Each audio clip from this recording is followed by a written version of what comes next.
Big day after the by-elections, so we now know who is the member of parliament for the good people of Akwetia.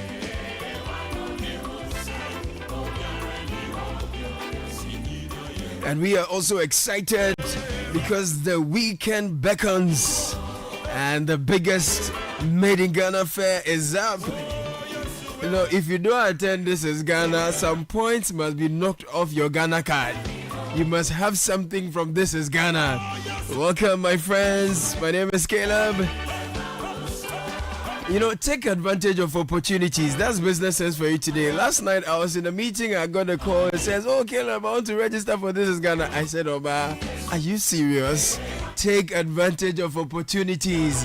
Don't miss opportunities. A shrewd businessman, a shrewd businesswoman knows how to seize opportunities to optimize their options. So seize opportunities. That's business sense for you. Very simple and clear.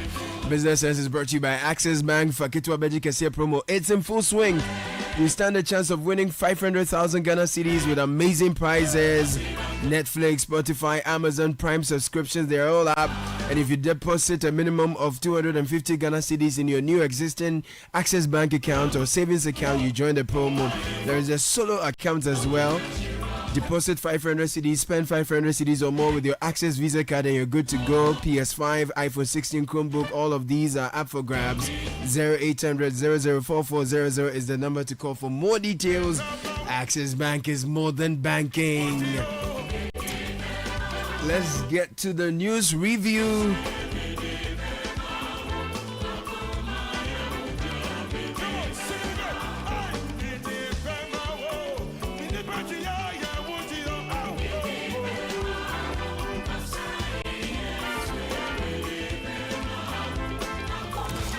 The City Breakfast Show, the city's biggest conversation.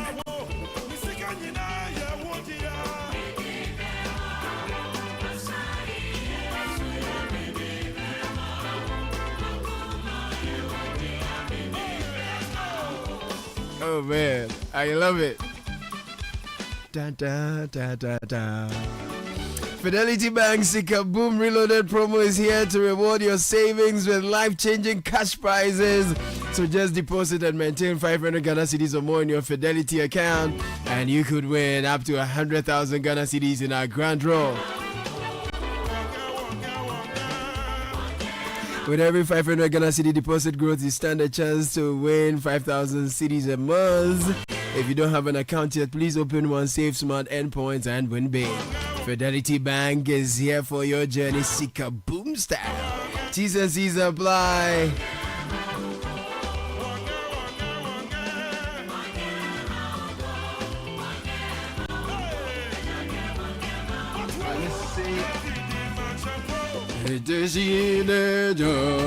Let me say good morning to Francisca Kakrafosin. Hello, good Richard morning. Delasky, good morning. Ladies, gentlemen. Good morning, my brother. How's it going? Welcome to a brand new day. I'm excited. It's a brand new day. Yeah. Yes, but the Chief Justice of the Republic has been decapitated, and it's a big issue. And we need to be, watching those very, very decisions that undermine judicial independence, which undermine the authority of the judiciary, yes, which undermine the Constitution of the Republic. Yes, sir. And the pretense that there has been rule of law, yes, we must seriously, Yes, please. Daily Guide this morning. Yes, on the Daily Guide newspaper, that story is captured. The law is the law. Nation divided over CJ removal. Also, NDC's Bediakon Beidu wins Akwetia seat. Mahama lifts ban on state land sale. There's also another one from the minority still on the CJ. Talk on the removal judicial coup. Okay. The Independent newspaper says this morning, Akwetia by-election, NDC's Bernard Beidu snatches victory. He's here on the front page, smiling and gesturing towards the heavens. Also on the front page this morning, President Mahama lifts ban on sale of state lands. And the big one, Sophia Kufo, raises concerns over judicial independence. Okay. Those are some of the stories on the front page of the New Independent. Similarly, on the front page of the Herald, ex-CJ Sophia Akufo stripped by her two landmark rulings, court two-tanked in Tokono's impeachment. Other stories, how EcoBank Ghana caused Chief Justice Tokono's fall. That's according to the Herald. NDC lawyer Bediako snatches Akwetia seat from his Galamsey client. Afenyo marking and Azoka and political shadow boxing at Akwetia by-election. And TikTok women weep in court over offensive conduct against Mahama. The News Center says this morning, reason cited too weak to warrant CJ's removal. That's according to former Chief Justice and respected legal brain Sophia Akufo. Also on the front page this morning, we're told Chamber opposes reduction of mining lease years from 30 to 15. Comes with a photograph of Kenneth Ashigbe, who is the CEO of the Ghana Chamber of Mines. Mahama's grip raises fears of supreme leader. And the president is seen here in suit and just smiling away at the criticisms. And 500 needy students get lifeline. And we're told MTN Bright scholarships cover full tuition, stipends, accommodation, and laptops for entire study period. Whoa, I want to go to school again. Okay, to the Inquisitor, ugly happening, mischief in NPP against Baumia and Napo. Evron Hughes, others sued over land at Ebri, injunction on defendants. GSA safeguards cocoa export freight rates for 2025, and Accra hosts ISA's Africa Regional Meeting on solar. The Informer says this morning, President must not appoint Chief Justice to strengthen judicial independence. This is according to Martin Kwebu, a lawyer. Also on the front page this morning, Chief Justice Ayikwe Otu rejects grounds for removal. Also, MPP standard bearer race, Atachia poo-poo's wealth theory. And if you go further down there, Jean Mensah deputies face removal. Varsity Dawn predicting that one, and some other stories here in the newspaper. On the front page of the BNFT, DVLA sets 60% revenue growth target, vows crackdown on corruption. Clara B. Arthur assumes office as CEO of GIPS. MOFA moves to address palm oil production shortfall. On the economy, India forges brain bridge to tackle shared economic challenges, and Telecel launches SME Month 2025 to champion youth-led business. The Chronicle says this morning, Akwetia by-election is over after threats and intimidations. Also, the front page, police arrest 8 suspected illegal miners at Pechi number 1. And the big story says 25-year-old illegally transfers some 303,000 Ghana cedis from Stanbic Bank accounts, Stanbic Bank customers' account to his Momo account. So it's like he's been doing it, small. Because 300,000 Ghana cedis, is a lot of money, but he's managed to transfer all of that into his account, we are told, or it's been alleged by the newspaper. Those are the newspapers from me. Okay, let me take you online quickly. Take heart and look to God. Sophia Akufo to ousted CJ Tokono. That is citynewsroom.com. Still with her. She says on the removal, no CJ should endure such rigmarole again. Sophia Akufo once again. And then on the Akwetia by-election, the people gave us Bediako. Bernard is speaking, Bernard Bediako. And then we take it in good faith. NPP accepts defeat. And if you go to channel 1 news online.com, Akwetia by-election, we have disappointed Ernest Kumi. This is the NPP speaking.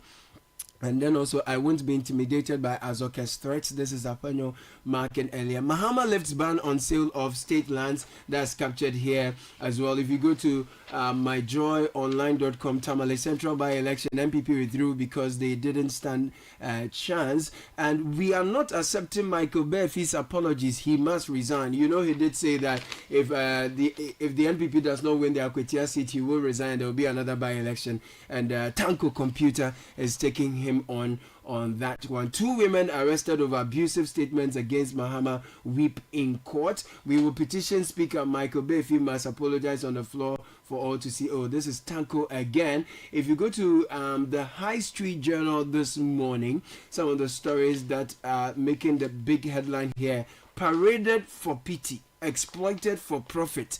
Ghana must end the inhuman roadside extortion using persons with disability. Very important one. Artisans appeal for machinery to drive agricultural mechanization in northern Ghana. Elsewhere, China unveils new weapons in massive parade attended by Vladimir Putin and Kim Jong-un.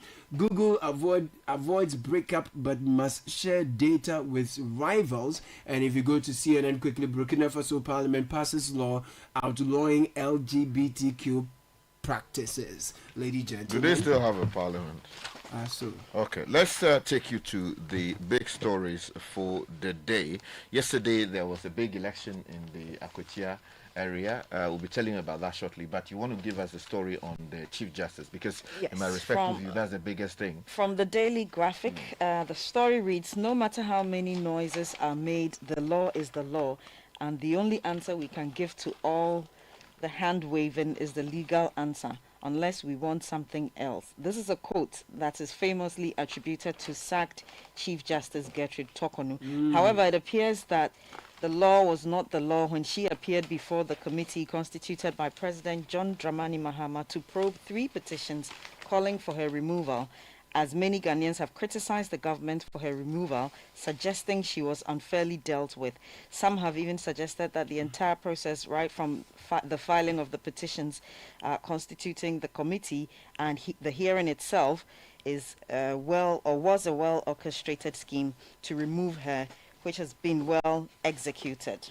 Now, if you go to page 6 of the News Center, there is a view there coming in from the former Chief Justice of the Republic, Sophia Akufo herself, a woman, a lady of great intellect. If you go to page 6, the story says former Chief Justice Sophia Akufo has waded into the controversy surrounding the removal of her successor, Justice Gertrude Tokonu, insisting that the allegations leveled against her were not weighty enough to justify her dismissal. Now, in a yet to be aired exclusive interview on TV3 on Tuesday, September 2, 2025, Justice Akufo lamented that the process leading to Justice Tokonu's removal was not only unfair, but also damaging to the integrity of the judiciary. Now, she described the procedure as a rigmarole that should never be inflicted on any judge, much less the head of the country's judicial arm. And I agree fully with the views that the Herald has an angle to yes, this. so the Herald also brings us bits of ex-CJ Sophia Akufo's interview, and I'll jump into it. It says that notably, Justice Akufo, the second woman to hold the position of Chief Justice after Justice Theodora Wood, was among Justice Tokonu's 12 witnesses who appeared before the 5-member Article 146 Committee of Inquiry, chaired by Justice Gabriel Scott Poamang.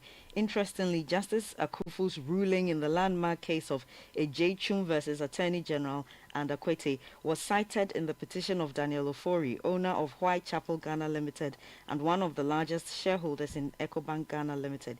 She was quoted alongside Dr. Samuel Dateba, JSC, and the late Professor Justice Teria Modibo Okran, JSC, making it clear in the Ejechum case that the Chief Justice's administrative acts are not immune from the impeachment process. From that same interview, take heart and look to God. So for Akufo to ousted CJ Tokono, this on citynewsroom.com. Here's a very quick quote. She should take heart that God sees, and sometimes when you go through certain things which you think have brought you to the end or to your knees or something like that, that could be far from the truth. Encouraging her colleague to stay hopeful, she suggested that the painful moment could be a part of a greater divine plan. No, well, you know, I believe that the people will talk about please. And people will say that Fama Nyami, but I believe that the former Chief Justice must fight this with everything she's got in her, because it's not about her battle, it is about the survival of the judicial arm of government. Meanwhile, if you go to page 7, let me bring you the minority's position on Justice Tokonu's removal. The minority in Parliament has condemned the removal of Chief Justice Gertrude Tokonu from office, describing the decision by President Mahama as a judicial coup clothed in flawed constitutional procedures. In a statement issued and signed by John Darko, Member of Parliament for Siami and legal counsel to the Minority Caucus, the opposition argued that September 1, the date of the removal, must be commemorated as the day the judicial branch of Ghana's political institutions was finally subjugated by the executive. The caucus said it had been long aware of the alleged plans by the administration to oust the CJ, but hoped the president would refrain from taking such a step for the sake of the nation. And if you go to page 7 of the News Center, I'm going back to that newspaper, Esuman demands release of full report on Tokonu's removal.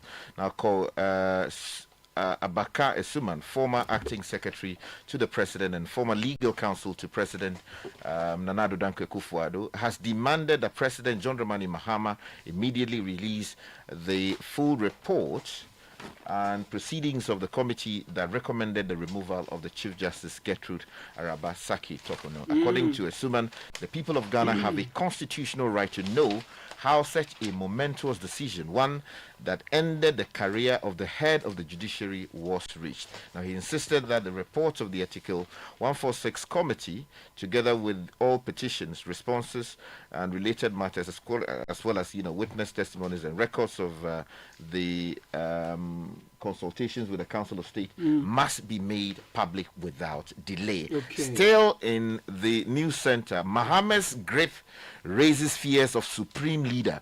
Now, that story says that Ghana's democracy stands at a crossroads with growing fears that President John Dramani Mahama is showing signs of morphing into a supreme leader. Now, his sweeping control over the executive, legislature, and judiciary has raised alarms among constitutional scholars, political analysts, and civil society activists who warn that the foundations of the country's democratic checks and balances are being shaken. You want to grab a copy of this newspaper and Sky, quickly, you just read, just before this, you read the story that Esuman demands the release of the full report on the CJ's removal. There's a response coming from the government, spokesperson Felix Kwakye-Fosu, and it reads, the Minister of Government Communications, Felix Kwakye-Fosu, has stated that the constitutional restrictions prevent the government from disclosing the specific reasons for the removal of Chief Justice Gertrude Tokonu from office. Speaking on Channel 1 TV on Monday, September 1, 2025, following President Mahama's announcement of the CJ's removal, Mr. Kwakye-Fosu clarified that Article 146 of the 92 Constitution prohibits public disclosure of the proceedings of the committee that investigated the petitions against him. In my respectful view, that's not my reading of the judgment in Wajechu versus the Attorney General. I think the judges, in my respectful view, were saying that the procedure, the process, the lifespan of the process, what was happening during the proceedings came under the clothes of the protection of Article 146. Anything thereafter should be in the public interest, and you release the report to the We'll delve into this a bit more later. Mahama lifts ban on sale of state lands. President John Dramani Mahama has lifted a temporary ban on state and public land transactions, reopening access for the sale, lease, and processing of state lands under new measures designed to ensure transparency and accountability. Now, the ban, which took effect on January 10, 2025, was introduced to allow for a comprehensive review of Ghana's land administration systems. Now, he was speaking at the inauguration of the newly constituted board of the Lands Commission on Tuesday, where he said the temporary ban exposed major shortcomings that demanded urgent reforms. Now, part of these reforms captured in this other headline, Sarah Pia writes, Mahama orders audit of state land transactions from 2017 to 2024. President John Dramani Mahama has directed the Ministry of Lands and Natural Resources in partnership with the Lands Commission to conduct a comprehensive audit estimate of all state land transactions carried out between 2017 and 2024. You heard him on the breakfast news this morning say it's not a witch hunt. If you acquired the state land legally, then you have nothing to fear. But if you didn't, then be sure that it is going to be confiscated back to the state. There's this other story that says paraded for pity, exploited for profit. Ghana must end the inhumane roadside extortion using persons with disability. High Street Journal couldn't have captured it any better. Answer Moses Tay and come right for the High Street Journal that every day across Ghana's cities, particularly in heavy traffic zones, a disturbing spectacle unfolds. Persons with disability are paraded in the streets to beg for money, often under the guise of needing urgent medical care. What may appear as a humanitarian appeal is in reality a calculated and exploitative scheme. The High Street Journal has a very long article on this very disturbing development. Has recommendations here, is asking for law enforcement, social welfare support, public education, civil society collaborations, on and on and on. There is something. So let me bring you a rather worrying Please. story as well. Now, this is written by David Efum from Ahojo. The future of hundreds of children in Ahojo, a community within the Etriman-Wabija South municipality of the Ashanti region, hangs in the balance as the only public basic school in the area continues to decay. The Ahojo RC Basic School has become a shadow of itself, with classrooms marked by cracked walls, damaged doors and windows, and leaking roofs. The school also lacks toilet facilities, forcing pupils and teachers to endure unhygienic conditions that undermine effective teaching and learning. Worse still, the compound has become a safe haven for suspected drug users. Residents allege that the school grounds are often used by groups of weed smokers, exposing children to unsafe and unhealthy behavior. Let me take you to Akwetia because yesterday there was a big by-election in that constituency. The NDC has snatched the seat from the opposition New Patriotic Party, and the story is in the New Independent newspaper by Andrew Edwin Arthur. And it says, in a significant political development, Bernard Bediako Beidu, the National Democratic Congress candidate for the Akwetia constituency by-election, has snatched the Akwetia parliamentary seat from the New Patriotic Party. As of 8 p.m. on Tuesday, provisional results received indicated that the NDC candidate had beaten the NPP's Kwame Asumedu. But, if it were to go with the Electoral Commission, he actually won the elections. It's no longer a question of provisional results. So, congratulations to him for winning. Meanwhile, Akwetia is rising again. This win is only the first step. This is coming from the MP-elect Bernard Beidu. But there are more stories here where Michael Otrebefi's tail is being chased. He's been held to his word. He said that if the NPP lost that seat, he was going to resign. There would be another by-election. And Tanko Computer is holding him to his word. Some are saying they'll petition the speaker so that his words are held. You can't enforce that against this is not something that's he's entitled to change his mind, but except that, I don't think any glory comes with that. If you make such a definitive statement, I mean, the requirements of protecting your credibility would demand that you should honor it. But the other question we should ask ourselves is whether it is in the public interest for him to resign, so we go and waste money electing a new replacement. I think if you weigh the issues, you might be tempted. No, but it's I think the lesson is to be careful with your comments and not make such reckless comments. Yeah, but the lesson is also that you should resign when you put your this thing like that on the line. But except that the ones who did before haven't shown the way. I mean, there are people in government today who made very big statements, but now that they are close to the pot of soup and are drinking, they don't want to resign because let's give credibility. How's the fool treating you? And the Citi is being cited for stated misbehavior. Please do something. No, you see, I think his attention is City divided. Breakfast Show, the city's biggest conversation. Oh, jump on now. Go, the go. Ah, go me. At what time when you come back, we are not hear the sound of your car? Why you buy new car? No, I not change my car. It be the same right. It be the fuel way I change. Way one shouts it. Ever since I started using the all-new Excellium Premium Fuel, fortified with 3-in-1 action. Oh, Joe, now my car they run like electric car. No, it's so. This is the type of fuel where they want to. Because now engine they cost. Where they want for way if I buy it go protect my engine. And with the small way I buy, I go drive, sir.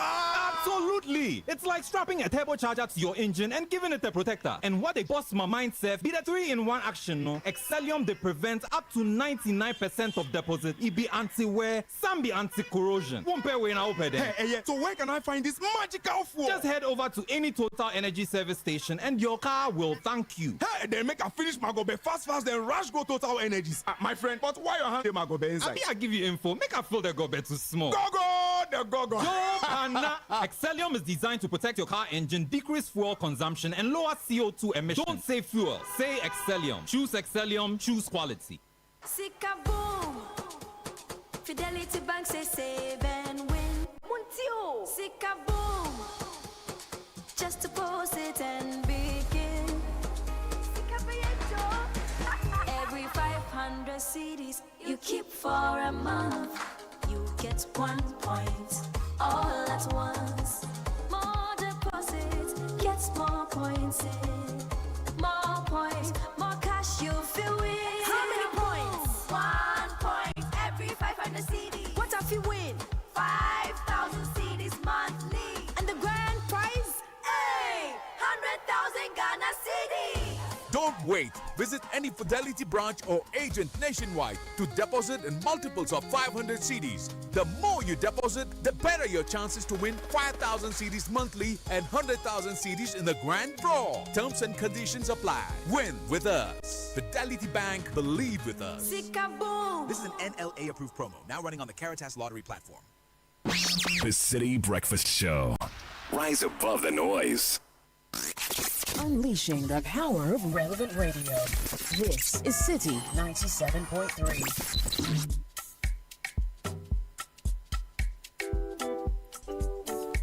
58 after 6. Attention officers, schools, print hubs, etc. Why buy a photocopier when you can lease and print unlimited? Introducing Valex Lease Equip Limited, Ghana's first unlimited photocopier leasing service. From just 983 Ghana cedis a month, you can lease a reliable multifunctional photocopier and print unlimited.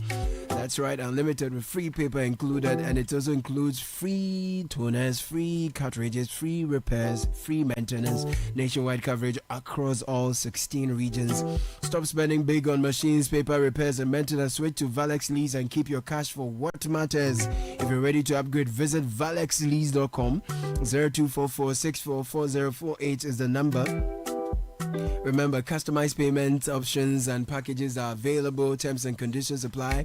Valex Lease, affordable document management solutions. Valex is proud to be associated with the Citi Business News together with EcoBank and MTN.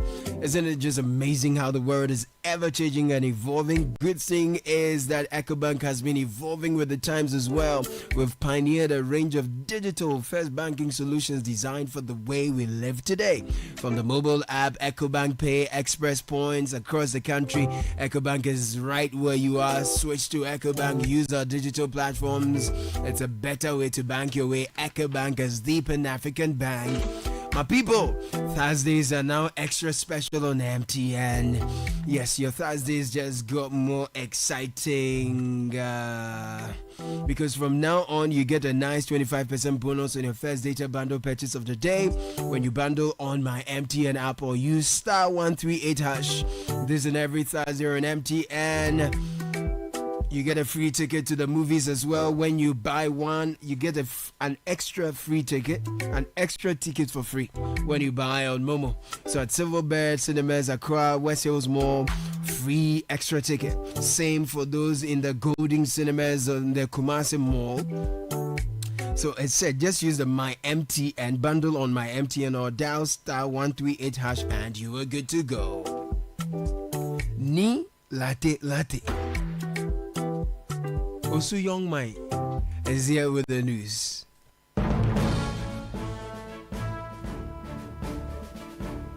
Good morning, Neela Telate. Good morning, Caleb Kuda. Good morning to you listening. Welcome to the breakfast edition of Citi Business News. This bulletin is proudly brought to you by Valex, MTN, and EcoBank.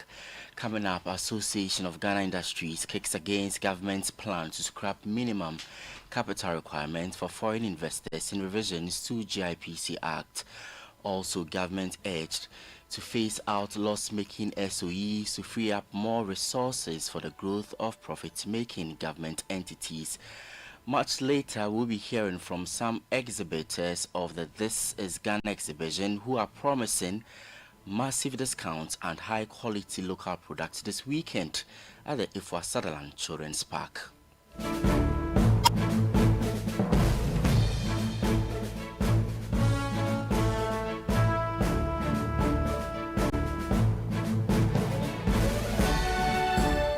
It's midweek. Many thanks for joining us. I am Neela Telati with the details. The Association of Ghana Industries, that's AGI, in the Greater Accra region has expressed concern over government's decision to scrap the minimum capital requirements for foreign investors under the ongoing reforms to the Ghana Investment Promotion GIPC Act. AGI has said that the removal of the threshold could expose Ghana's local market to an influx of foreign players in the retail sector, a situation the association says is already undermining indigenous businesses. Speaking at the Czech Republic Ghana Business Corporation seminar here in Accra, the Greater Accra Regional Chairman of the association, Akyem Akyem, cautioned that the move risks eroding the country's investment threshold and weakening the competitiveness of local enterprises.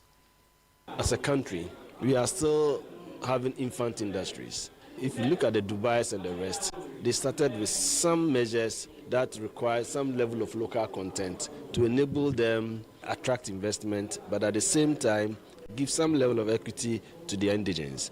Now today they scrapped most of those things. So when you are starting to develop a certain critical sectors of the economy, you need that kind of arrangement that brings the indigents into it. So I think that a partnership between foreign direct investment and local investors will be very important.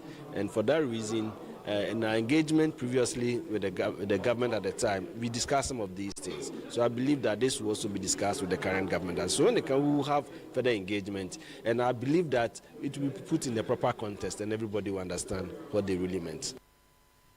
Akyem Akyem is AGI Greater Accra Regional Chair. Now, government is being urged to decisively restructure the state-owned enterprises portfolio by phasing out loss-making entities and channeling resources towards those demonstrating sustainable growth. The 2024 State Ownership Report by SIGA revealed that Ghana's SOEs generated total revenues of 133 million Ghana cedis, but the gains were almost entirely eroded by operating expenses, underscoring persistent inefficiencies in the sector. Analysts stress that without board reforms, SOEs will continue to drain the public purse. Dr. Richmond Ituahene is a banking consultant, and he's been speaking to Citi Business News. We should begin to think that those who are not doing well, either we sell it or we destroy it and say we don't need it. They don't use politicians to go and run business. Don't let us continue what has destroyed this nation by looking at SOEs. SOEs, some are strategic. But if we talk about transport, making drinks, I don't know, some of them, I don't even know what they exist for. So why do you want to support it all the time? And there's fiscal deficit. You heard banking consultant Dr. Richmond Ituahene. The Ghana Chamber of Mines is warning that a government proposal to slash the duration of prospecting licenses to 9 years risks eroding the competitiveness of the country's exploration sector and shrinking the pipeline of new mining projects. The chamber noted that the measure could derail Ghana's ability to fully map and realize its mineral potential. At a recent press briefing here in Accra, the Chief Executive Officer of the Chamber, Dr. Kenneth Ashibe, noted that nearly 90% of prospecting licenses are Ghanaian-owned, and a shorter tenure would undercut efforts to boost local participation in the mining industry. About 80 to 90% of prospecting leases are held by Ghanaians. So this particular thing, if we do it, if we claim that we want to make Ghanaians owners of the heights, then we'll be shortchanging ourselves. And then what will happen is that it will encourage investors to focus on smaller, low-risk brownfield targets. That's all they would do. So what we are proposing again is that the tenure of prospective leases should be maintained as provided in the existing legislation. The addition that we are bringing is that renewal should be tied on verified evidence of works that you have undertaken, because we don't think it's good for people to hold these prospective leases and they are not doing anything. So when you want to come back for us to renew it, we want to see the work you have done with the number of years that you already have.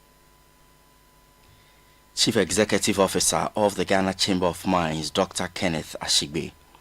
Exhibitors of Channel 1 Television and Citi FM's This is Ghana exhibition are preparing to showcase high-quality, affordable, locally made products on September 6 to 7, 2025. Now, the country's largest celebration of homegrown goods and services returns this weekend with vendors promising irresistible discounts for patrons. Now, Shika Caesar tells us more. The This is Ghana exhibition, a two-day event by Channel 1 Television and Citi FM, kicks off on September 6 to 7, 2025, bringing together SMEs, startups, research institutions, and proudly Guinean brands from traditional craft to cutting-edge innovations. Designed to celebrate local creativity, foster collaboration, and spark national pride, the highly anticipated fair will for the first time be held at the Efwa Sutherland Children's Park in Accra. With the countdown on, exhibitors say patrons can look forward to unbeatable deals on some of the best made in Ghana products. I will completely endorse it and invite everybody to come along. For EPAC, it's a major day in our trade calendar, so we don't miss it. That's why for the last 3 years we haven't missed it. And thanks Citi and Citi Radio and Channel 1 TV for putting this show on for all of us. And I want to implore all other businesses to take part of this exhibition. It's been life-changing for us, and do come and let's network. Just like Frima said, we can do B2B connections, supply, and all that. So please make sure you take part in this exhibition. It's been great for us, and I'm sure it will do wonders for you too. Several exhibitors also praised the exhibition's positive impact over the years, noting how it has elevated local manufacturers and expanded their reach. Per the experience, I realized that it's a very big platform to get to know other businesses, other customers, and also get some feedback too. So that's the main reason why we signed up this time. Wow. Businesses are able to also test their products. Okay, so the new innovations coming up. This is an environment for you to test the product, whether customers like it, and the uptake for that, the demand for that. So it's an excellent avenue for businesses from all walks of made in Ghana to try and find out the market potential for their products. The This is Ghana exhibition 2025 is powered by Channel 1 Television and Citi FM with support from MTN, EcoBank, Side Hustle by EK Brand Consult, the Ghana Enterprises Agency, the Ghana Export Promotion Authority, and Ghana Exim Bank, Trillium Industrial Company Limited, and Built Financial Technologies are also backing this year's edition. My colleague Nashika Caesar, with that report you've heard from our exhibitors, I know you are also preparing to meet us on Saturday through to Sunday at the Efwa Sutherland Children's Park. But that's it for the breakfast edition of Citi Business News. Before I go, let me take you to the Forex market, where the dollar is trading at 12 cedis 50 pesos, the British pound at 16 cedis 80 pesos. That of the euro could be sold to you at 15 cedis 70 pesos. There is more news on citinewsroom.com/business. I am Neil Atilati. Do have a good business day. If you know these sounds, you didn't just live through the 90s. You lived the experience. Back then, connection took minutes. Today, it takes a blink. You express yourself with memes. You hold video calls across continents. You say hey to an AI who responds, "Hello, Kwame." You order rides, dinner, and dreams all from the palm of your hand. A lot has changed. So have we. For over 3 decades, EcoBank has evolved with you, leading digital banking in Ghana and across 33 African countries, pioneering solutions built around how you live, move, and dream today. From our express points to EcoBank Pay, online banking, and the mobile app, we are where you are. Here for today, ready for tomorrow. Now, that's change, powered by EcoBank. EcoBank, a better way to bank your way. EcoBank, the Pan-African Bank. Announcing Ghana's first unlimited photocopier leasing. Yes, from just 983 Ghana cedis, you can lease a multifunctional photocopier and print unlimited. Yes, unlimited and free paper every month. Guess what? That's not all. Toners, repairs, and maintenance all are free. And oh, I'm not kidding at all. And we cover the whole country. Yes, the whole country. What are you waiting for? Just visit us at www.valexlease.com or call 0244 644048. I repeat, or call 0244 644048. Remember, terms and conditions apply. Valix Lease, affordable document management solutions. Ah, Ma, have you received the delivery? See on the rider's bay. Send in the momo. Okay, star 17. Ah, Paco, don't you use a smartphone? Use the momo app, ne? Huh? App. Hey, I want to say a millennium, say millennial. Inim. Oh, millennium for ya nyaze. Switch to the app. Oh, you're smart. No, you're secure. Enter a world of possibilities with the Momo app. Pay your favorite merchant, pay utility bills, and borrow from our wide range of lending services. Move to the app side today. MTN. This is the Citi Breakfast Show, the city's biggest conversation.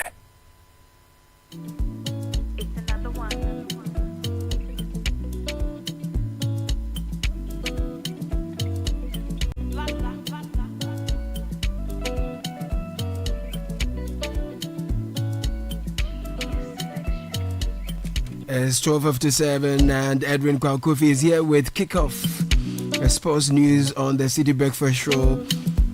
And it's brought to you by Polytank and Lesheho. Polytank is the trusted water storage tank. They've been around for 3 decades, so make no mistakes. Always go for Polytank for guaranteed quality. You will get durability when you choose Polytank, no matter the size you go for. And it's available at the same price across the country at Polytank partner stations. The caution for you is that they do not ask for Momo payments online, so don't get scammed. Now, no matter your expense, whether education, rent, or unexpected ones, you get the right loan to meet every one of them at the right time when you talk to Lesheho. So do this now. Call or WhatsApp Nana on 02700 4799. Let's make life easier together. T's and C's apply. T's and C's apply. Lesheho, let's improve life. Edwin Kwakofi, Kickoff.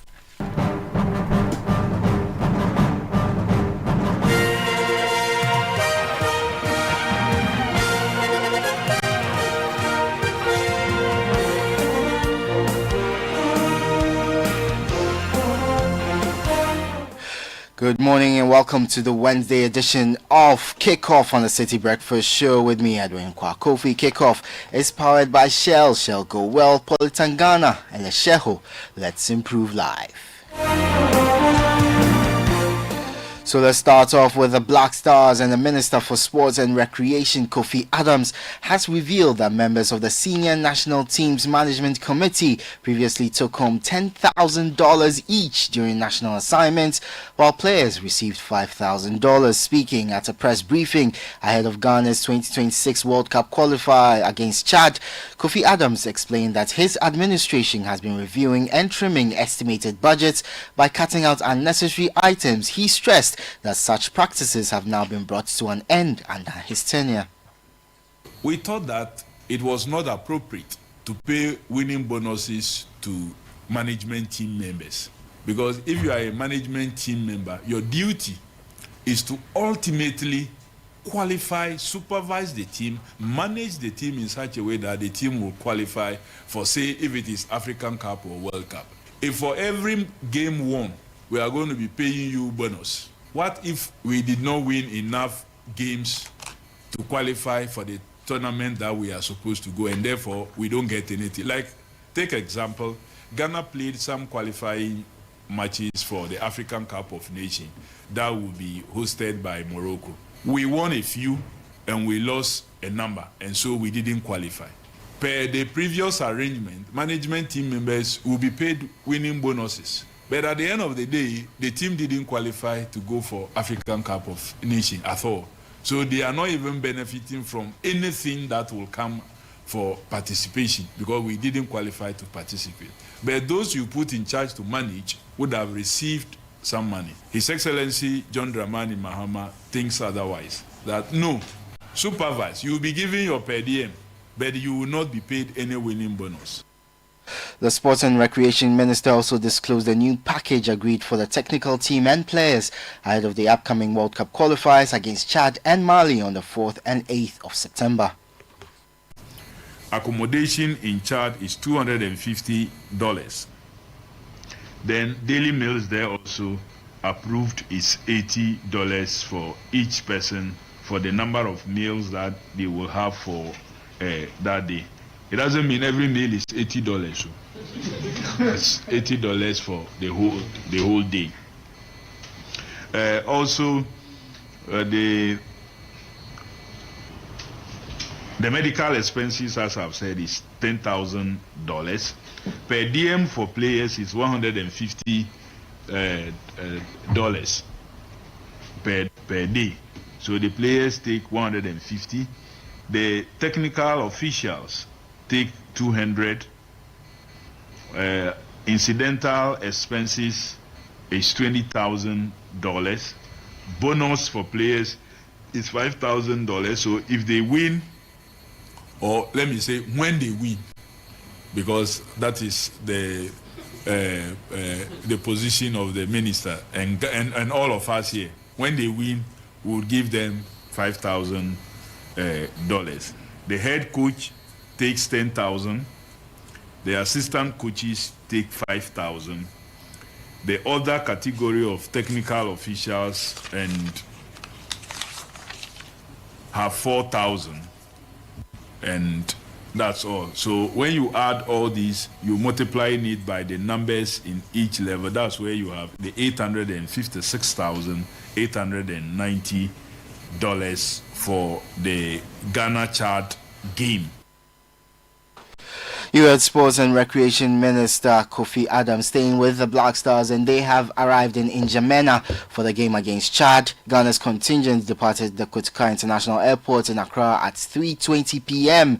and arrived at Hassan Jammus International Airport in N'Djamena at 6:30 p.m. local time. The contingent includes 22 players, the technical staff, and management committee members. Away from that, former Black Stars midfielder Emmanuel Ajimanbedu has been appointed to the management committee of Ghana's home-based national team, the Black Galaxies. Bedu joins a newly constituted team chaired by Executive Council member and Bechem United CEO Kingsley Osei-Bonsu, with Volta Regional FA Chairman Daniel Agboga serving as Vice Chairman. In women's football, Police Ladies saw their hopes of qualifying for the 2025 CAF Women's Champions League dashed after a 4-1 defeat to ASEC Mimosas. The Ghanaian champions fell to the host side at the Charles Konan Bani Stadium in the ongoing Wafubi qualifiers. ASEC broke the deadlock 2 minutes before halftime, taking advantage of poor defending from Yusuf Basigi's team. Let's hear from Yusuf Basigi himself after the game. You play with a team that was well organized, and they frustrate you to deny you to play your game.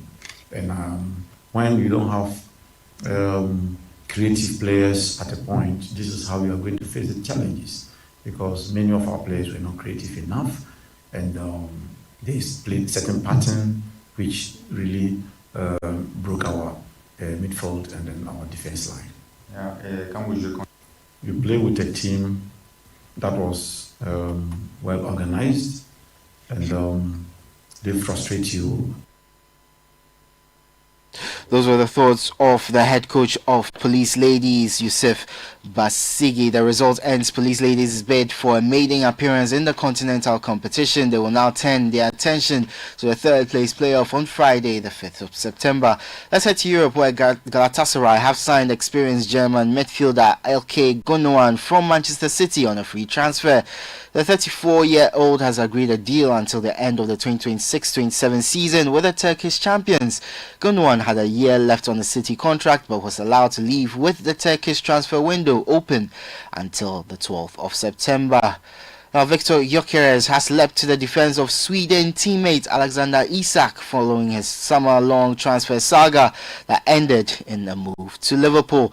Isak put pen to paper on a 6-year deal with the Premier League champions on deadline day, arriving at Anfield for a reported £125 million fee, which is a British transfer record. And Gyökeres, who himself made a big money switch to Arsenal after some tension with his former club Sporting Lisbon, says Isak should be given some peace of mind. You had a move yourself to a big club, at times a difficult move. Do you have some sympathy for what he's been through?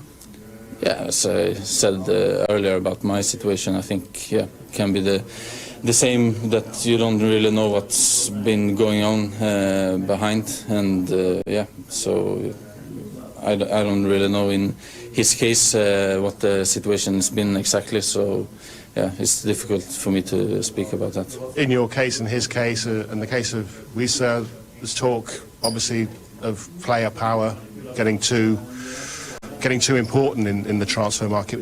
Is that unfair to say that? What do you mean? Player power, like forcing moves. I mean, we all play, and I think the clubs has the most power, and it's maybe difficult for the players to choose in a lot of cases, and when it's a player that's not wanted in a club, I think it's the total opposite, and he doesn't have any power. And that was Arsenal and Sweden forward Victor Gyökeres. And finally in tennis, Novak Djokovic, he set up a blockbuster US Open semi-final with Carlos Alcaraz after delivering a gritty performance to beat American Taylor Fritz. Fourth seed Fritz applied constant pressure to Djokovic's serve, but the Serb fended off numerous break points and a hostile crowd en route to a 6-3, 7-5, 3-6, 6-4 win. Let's hear from Novak speaking after the win. It was incredibly close match. It was really anybody's match. I thought I was lucky to really save some crucial break points in the second set. I think for most of the second and third set he was a better player. And in this kind of matches, few points decide a winner. It was fortunately coming on my side, particularly end of the fourth. That last game was nerve-wracking. Honestly, tough one for Taylor to finish up with double fault. He didn't deserve that, but great fight and great tournament for him for sure. You heard from Novak Djokovic, and that's the latest in the world of sport. For more on all these stories, visit citysportsonline.com. Kickoff is powered by Shell. Shell Go Well, Politangana, and Shehu. Let's improve live. I'm Edwin Kwa Kofi. The City Breakfast Show with Caleb Kuda continues. Polytank is everywhere, durable and authentic. Stronger brand you can trust. Polytank, we get some more Rambo and get some more super. And the Polytank we did Polytank, Papa no no, Papa no no, Papa no no, Papa no no, Papa no no, Ankasa. Polytank, the original, always the best.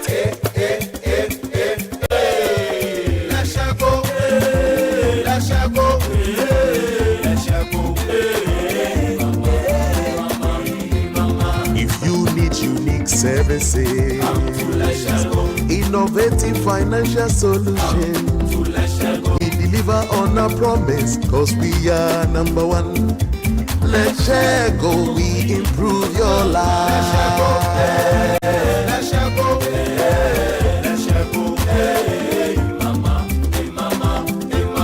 Even when you're stuck with nothing, no matter your situation, let's share go, we improve your your life. Let's go,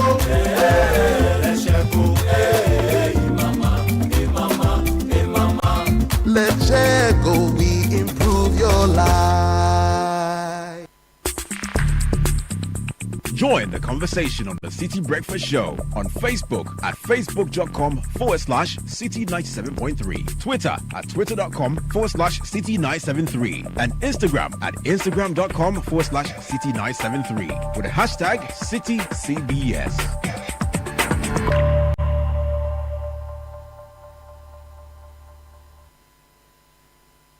It's the Electroland Back to School promo. Get huge deals on NASCO LED TVs from 899 cedis, washing machines from 1,399 Ghana cedis with free iron on some models, AC from 2,799 Ghana cedis, TCL TVs with free 43 or 55 inches TV on selected purchases. Grab a Samsung 43 to 65 UHD Smart 4K TVs and get a free TV wall bracket. NASCO top and bottom mount fridges from 1,499 Ghana cedis with free portable juicer. Ceiling fan for 449 Ghana cedis. Grill microwave from 949 Ghana cedis. Garment steamer for 699 Ghana cedis. NASCO blender for 219 cedis. Tabletop burner for 449 Ghana cedis. Rush and get yours. Visit www.electrolandgh.com or call 0503 159 739. Don't miss out on these amazing deals.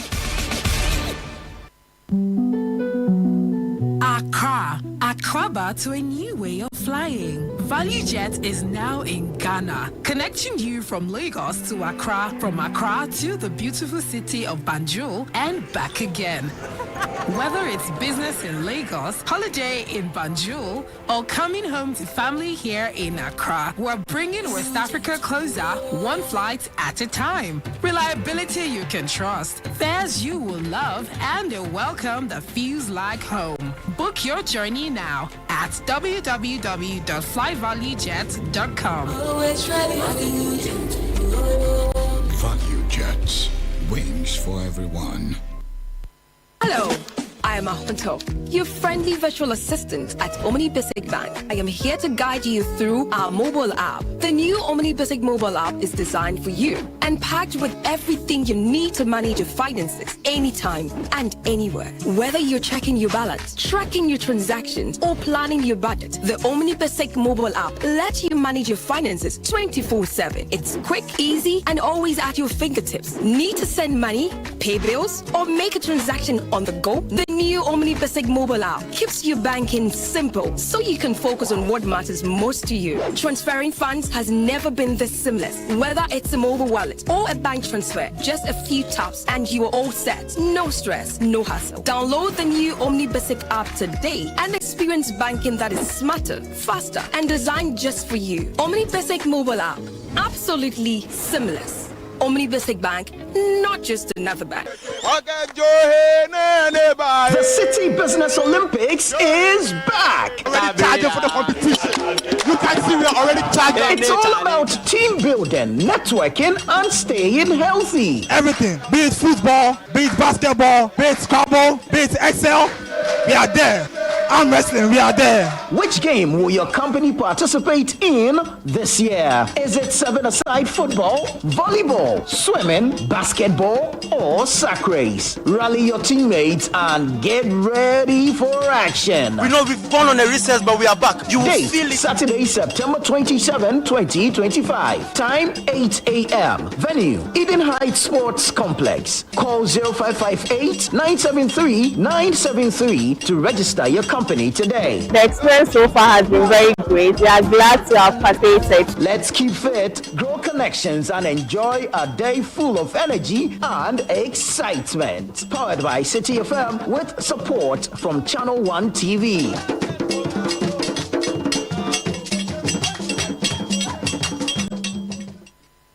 This is the City Breakfast Show, the city's biggest conversation. The City Breakfast Show. Rise above the noise. The Money Matters segment is brought to you by Petra. Petra, achieve more. Welcome to the Money Matters segment with Petra. You've been juggling clients, leading meetings, even growing your side hustle. But while everything else is moving forward, has your personal financial plan kept up? You might be delaying those big money decisions, not because you don't care, but because you're busy or maybe unsure where to start. But here's the thing, opportunities won't wait until you're ready. That's why Petra is here to help you move with clarity and confidence. A financial advisor can come to your office or wherever works for you. Let's sit down, review your goals, and get your money working smart, so the rest of your year can be just as successful as your career. You've done the work. Now let's make it count. Petra is here to do life with you. Call Richard on 0593 811 835. That's 0593 811 835. Petra, achieve more. The Money Matters segment was brought to you by Petra. Petra, achieve more. Unleashing the power of relevant radio. This is Citi 97.3.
This is the Citi Breakfast Show, the city's biggest conversation.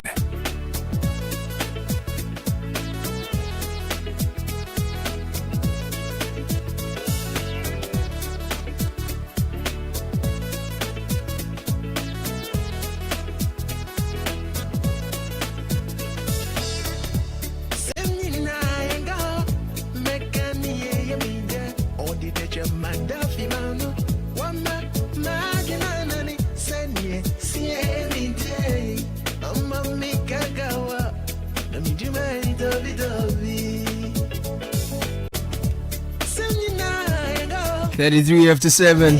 You know we're gonna have a good day when we start like this with Dada Katie. I love this one, and I know someone who loves it very much too. Good morning, Araba. Oh, Dada Katie. I said Sunsumpe. Now Hunami Emre. Oh my God.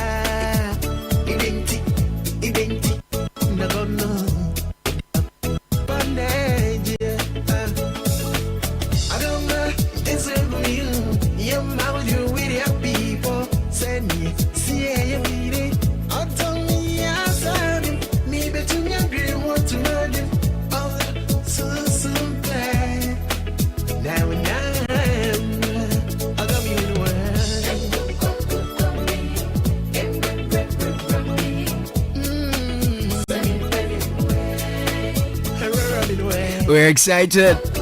because this Saturday and Sunday, my goodness. No, Sunsumpe, Honamosoya ding, Kotokuomo ding, because we are storming the Ifwa Sutherland Children's Park.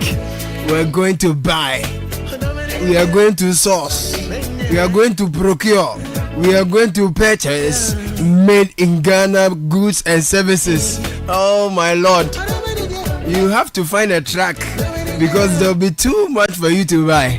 All you need made right here in Ghana, from upholstery, furniture to cosmetics to processed food, value added agricultural products, technologies, softwares, business solutions, you name them, education, research, products. Oh, Charlie, say kutu, say bum is happening. If we are Sutherland Children's Park, no, Wamba, why you home? But if you don't come, I will confiscate your Ghana card for 2 weeks. Oh yes, it is sold out. We have too many vendors than the space can afford. Now all we are waiting for is you. You come and enjoy yourself. There'll be great music from Chinchin Band, Kwampa Band. Oh my Lord. There'll be great food. There'll be the grills. Aye. This is Ghana Exhibition 2025, powered by Channel 1 TV and Citi FM, relevant radio always. Proudly sponsored by MTN, EcoBank, Side Hustle by EK Brand Consult, Ghana Enterprises Agency, Ghana Export Promotion Authority, Ghana Exim Bank. Chese, kuku de mankasa naso yasne. Yeah, that's how they say it. We're supported by Trillium Industrial Company Limited and Build Financial Technologies. I am more than happy to meet you. I'm looking forward to seeing you at This Is Ghana. Of course, this is a song that brings out Frema Edunyame from the darkness, from whatever hole she's hiding.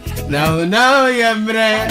Hey, yo, no, Friday, but I said, boys are in the mood, you know me? No, we've been in the mood since last week, Friday. Oh my God! Oh my God! Ready for This Is Ghana? No, this is Ghana music. What do you say? Ghana music. No, I'm picking. No. So you were saying that the This Is Ghana, no, you've sold out? Caleb, we have. I think, fortunately, we have. Unfortunately for some people, they will be disappointed once again. Yeah. Because last night I was in a meeting, I got a call, I had to step out. Obi Femi Assemble, oh, she wants to register for This Is Ghana. I say, hey, Akuya, by this time. Just say, you know, what I don't get is, as if people knew yesterday that we were going to announce that we were sold out. For some funny reason yesterday, but everybody was calling. I was like, hey, have you seen something? No, they could feel it in their spirit. I tell you. No, we are sold out for This Is Ghana. Yeah. And I'm so excited. I'm so pumped up. I'm looking forward to the exhibition this weekend. Charlie. From shoes to bags to cosmetics to perfumes to what? Just name it. No. Let the money go. What do you say? Car too will be there. Car. Yeah, car. You mean made in Ghana only? I mean, you know we have vehicles that are assembled in Ghana. Assembled right here. Yeah, that's right. So you're not just going there to just a get innovations. No, and rubber. No, if you're going to, you get kaya here to carry your car. God. Your car, you buy car. Kaya here will carry car to your house for you. So Frema Edunyame is here with us. We'll tell you more on all you have to expect at the This Is Ghana exhibition. In the meantime, the future of fleet management, the first of its kind in Ghana, the Zenith Visa Fleet Solution is here with a powerful fleet management portal and fleet card that enable you to track every city, every letter, every trip, and the status of maintenance and repairs of your fleet in real time. So after you've bought your assembled in Ghana vehicle, then you switch to a Zenith Visa Fleet Solution. Thank you. Not just a BBR picket. They won't steal you, you know. Sometimes they are buying the fuel 20 liters, then they will just buy 5 and tell you that, oh, they have receipt for 20. The Zenith Visa Fleet Solution will take care of all that for you. So visit any Zenith Bank branch or contact your relationship manager to sign up for the Zenith Visa Fleet Solution today. Call us directly 054 2000 111 Zenith Bank in your best interest. Now, in the spirit of friendship,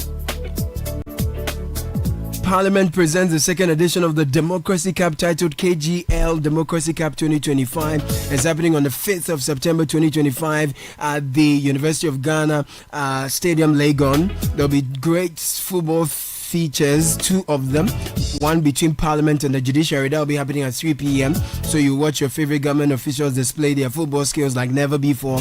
And the second game, which promises to bring a showdown, will be happening between Accra Hearts of Oak and Accra Great Olympics. It's at 6 p.m.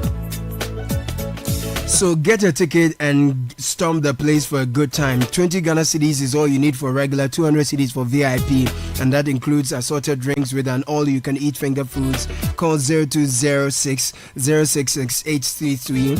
For those of you who love your numbers, star 385 hash 213987. Yeah, it's happening. There are t-shirts, caps, and many more up for grabs, so do all to pass by. Now, what are you proud of? At First Atlantic Bank, we are proud to be crowned Digital Bank of the Year not once, 2 times back to back. This isn't just a fancy title, it's a celebration of our commitment and relentless drive to give you the ultimate convenience in digital banking, whether it's through mobile app, internet banking, USSD. This is the fastest, safest, and most secure you can ever have. So what are you waiting for? Why settle for less? Join the Pepple family today. Experience the true meaning of smart banking. 2-time Digital Bank of the Year back to back. Before enter your ear. So follow the conversations on our socials. First Atlantic GH, First Atlantic Bank, refreshingly different. And before I talk to Fema once again, Wiggle Vision is calling you. If you want to reach your customers at record speed at a cheaper price, Wiggle Vision makes it possible. They give you unbeatable rates to all mobile networks in Ghana. They help you reach more people faster. So bulk SMS, voice SMS, you see what I'm saying? Yeah, they have secure APIs and tools that ensure easy integration for businesses of all sizes. So 0553 019 529. Call this number. Wiggle.com.gh is a website to also visit. Wiggle Vision, empowering businesses one message at a time. You know what I love? Okay.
No, Frema Edunya Miss in the building. Nice. Frema Edunya Miss in the building. Gavarosh. Hey, Antina.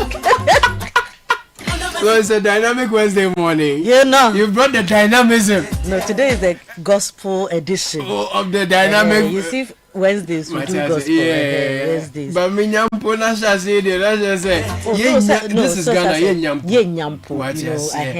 Because the gospel, it depends how you look at it. Whether if you get salvation, no nyampo say Christ ajo. Me nyampo. Then they walk on the song of where Solomon. you get it? What I love about our events is, very often the caliber of people who show up and they disguise themselves. If you don't know, you don't know. No. I was shocked when I discovered some people at the, Agri Fair earlier this year. And they always come. They will pass through Pepe. Because you see, the thing is, it's important for us to know that these programs belongs to everyone.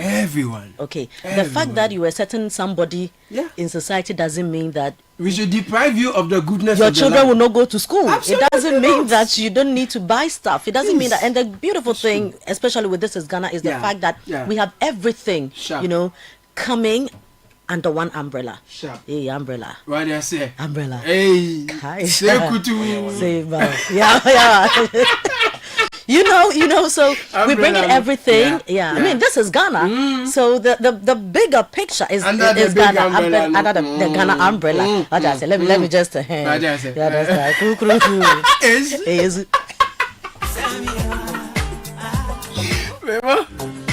No, but so you see, I mean, if you look at, and I'm excited that we've opened up this year, we are getting more companies coming in. We have more sponsors. In fact, to even start the whole conversation, shout outs to our sponsors. They've really done amazing. So you have MTN everywhere you go. Everywhere you go. Everywhere means everywhere. Baby. Exactly. There's EcoBank. We have EcoBank. And then there's Side Hustle by EK Brand exactly. Consult. Exactly. Ghana Enterprises Agency. You know, and GEA deals with the entrepreneurs, SMEs, you know, they support a lot of the MSMEs, and so at the This is Ghana exhibition, we also have the GEA Village. So apart from the exhibitors who are coming, the standalones, we are also going to have villages, you know, so for the GEA, for the Ghana Akyem Bank, you know, so our sponsors are bringing also exhibitors as well. So we create the villages for them. So whatever you are looking for, so we have the FVV Foods. I was told on Sunday that FVV means Ede. You know, you were told, you didn't know. I didn't know. You gotta know. But in my own way, I know advice no Ede. Do you understand? There's FVV tour. There's a tour is part. No, it's the tour for me. This is FVV tour. You are touring the whole country. Ede, Papa. That's what it is. Yeah, that's what it is. FVV rice will be there. FVV rice is coming. All your rice needs are sorted. Absolutely. No, FVV also has chicken. Ooh. And they also say that they are bringing sausages, they are bringing stuff. I'm saying they add the tomatoes to it. Atasa. The Atasa, what is that? I don't know. Everybody say that. Atasa. Hey, people fill me in because I feel like I'm losing. I'm missing out on something. No, if you don't come for This is Ghana and they meet you, they can say, oh, no, we would decode Atasa. No, you have Atasa. Yeah, Watasa. Yeah, Watasa. Watasa. So don't Tasa. Exactly. We have GEPA also coming. You know, Ghana Export Promotion Authority. GEPA is also coming. Ghana Akyem Bank, you know, a great sponsor. They're also coming. And we are also supported by Twillium and Built. Amazing. So we have all these companies. These are our sponsors and our supporters. Wonderful. Now, when it comes to the exhibitors, Caleb, I don't think that I can even mention. Yeah, it's a tall list there. How many do you have this year? Caleb, we have over 150 exhibitors. And over 150. Yes, look, it looks like now we live at every day we are plotting, we are scheming, demarcating, but today, yes, the gospel I am bringing, yes, is for we the patrons. Tell us, talk to us. We now, yes, by the grace of God, yes, MTN, EcoBank, Side Hustle, FVV Foods, yes, GEA, GEPA, Ghana Akyem Bank, Twillium, Belt, you know, they are supporting us. What do you say? That we know. Don't pay any money. Do you understand? So we are coming free of charge. Enter free of charge. Oh my God. You don't pay anything. Not online. Not on the ground. Nothing. Not after the event. Nothing. You won't pay anything. Nothing. But the anything now we are not paying. Yes. When we enter, we are coming to do window shopping. What do you say? So that we know, say, okay, even if I'm not buying car, yes, if I want car, that is acceptable. This is where I'm I going. go the company. Sharp. Even though I'm not going to buy rice. Yes. If I need rice, made in Ghana rice, I know exactly where I'm going. And I have the contacts to call. Absolutely. So they're just a dial away. We have a tall list of educational institutions coming. My I'm God. very excited about it. Yes. So if you have, for instance, KNUST coming. Thank you. If you have support was KNUST. Tech Junction. I Tech Junction. We like it.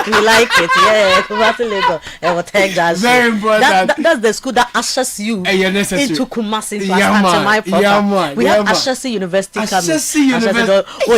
Don't even try. Ashesi was my brother. I know deal. Because Ashesi is not. It's not ground though. Not be Madina, not Madina and Dasomata. Don't do that to Madina. I don't want to. No, their road is not good. They have to humble themselves. The school that's close to Madina. 1 2 is close to Edreso. Yes.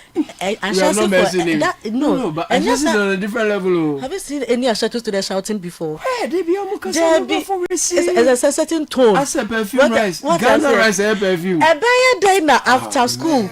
Job is not secure. Ashesi University. Look, so they are going to be there. Ashesi is going to be there. Amazing. We have Ghana's premier university. Thank you. Ghana's premier university. Talk to me. University of Ghana. Now you are talking. Very research. Primus inter pares. Come on. Integri Presidamus. What I say? University of Ghana. Thank you very much. Ghana Harvard. We have professors. We have doctors. Thank you very much. So they will be there. So University of Ghana will be there. University of Ghana will be there. Amazing. Academic City will be there. So the schools know. Academic City. Every school is coming. Every school. Do you understand? Tertiary university. You will get yes. You will get. You and your match. Also know there. Do you understand? Amazing. We that if they don't treat us well, we'll go and protest. We are there. Guru morning. You understand? We are there. Then we too that our school. Nothing will happen for anybody to go and protest. Never. No, it won't happen. Ever. Nothing. We too we are there. Smooth. You understand? So you know you finished WASI. Yes. You are thinking of university. Yes. You won't drag your father and your mother that look, all these people are coming there over the weekend. So you just sort things out. Come and collect forms, come and ask questions. You understand? And see the people who go to all these universities, no, they are not better human beings than you. Oh no. So you to come and ask questions, if for nothing at all. You understand? Come and ask questions. You're a parent. Come ask questions. Let your children's education be of top priority. Especially because many parents will be asking, now, of course, this program after school, what work is there? You don't even understand. Many of the universities have innovation hubs, entrepreneurship centers, and all those things, so you can get to know what else they're giving your child beyond their academics. We have a number of government institutions coming. We have for instance GTDC coming. GTDC, yes, Ghana Tourism Development Company. They're coming to show us where is Ghana. This is Ghana, yes, but we want to know where are we going to pass. Okay. We would decode that thing as this is Ghana. So this is Ghana. Professor Kobi, we will greet you. Is it Akwawa? No, other place we want. Thank you very much. Thank you very much. So for those of us who are not paying anything, we wear the patron's badge. Nobody will collect anything from you. Thank you. At the entrance, it is free of charge. Now, when you come in, apart from the fact that we are shopping, whatever you need, you will get. From packaged food to automobiles to innovations to services to everything is available. Now, apart from that, we also have an amazing food court. Oh my Lord! Because your bed dinner, your bed good. Talk to me, your bed. We will eat and eat good. We'll be a bed peche like that. Because it's a didija that brings all the problems. You chop some, I chop some. Then that's everybody. After you go home, everybody is happy. Everybody is excited. So that's a beautiful and delicious, tastefully put together. Made in Ghana food. Come on. Made in Ghana. Now, apart from the food court, we also have the Grills Village. Once a girls need to come to Prima Kakra. Why do you understand? Because if you're not careful, if you don't have money, don't go there. That will be make one so winning. Do you understand? Because if it happens, it's only sorry. Oh my Lord! The most we can do is to give you water to wash your face, but I'm not there. Oh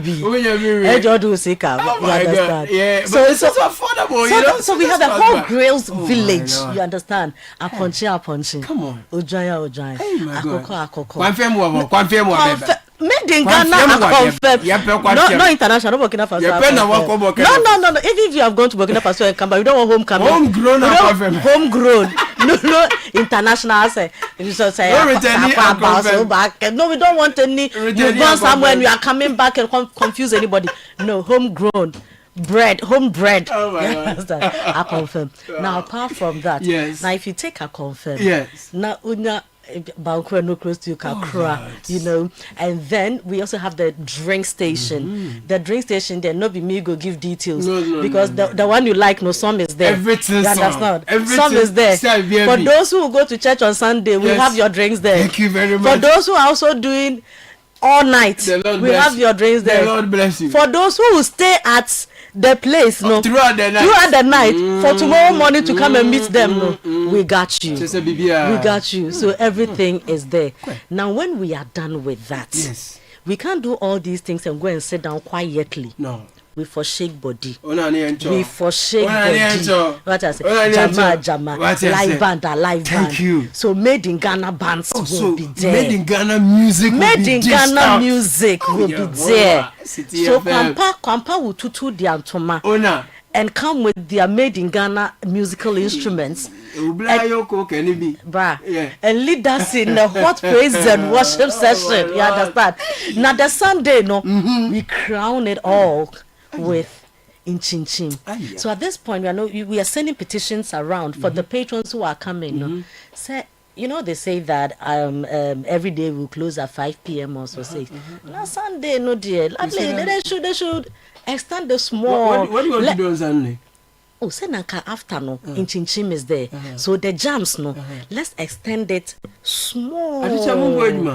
What you going to go on Monday? Masa nyame ne hwe nipa o. We will go. No, Citi FM 4. No, so this week, so this weekend is a cocktail of everything. Oh my God! Do you understand? Yeah, we are networking. Oh my Lord. Friends must gather. It's important. It's going to be the weekend rendezvous. Yes, sir. You understand? Meet me there. Why do you say?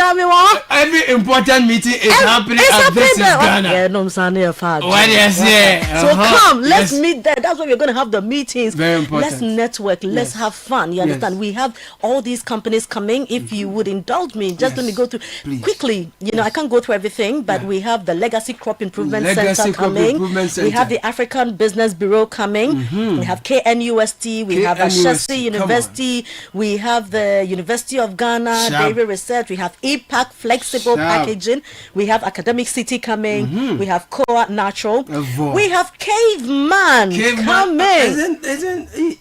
Yeah. Is that the Blue Volta? It's the Blue Volta. In a gold chain, something. So this is made in Ghana. This is made in Ghana. This is made in Ghana.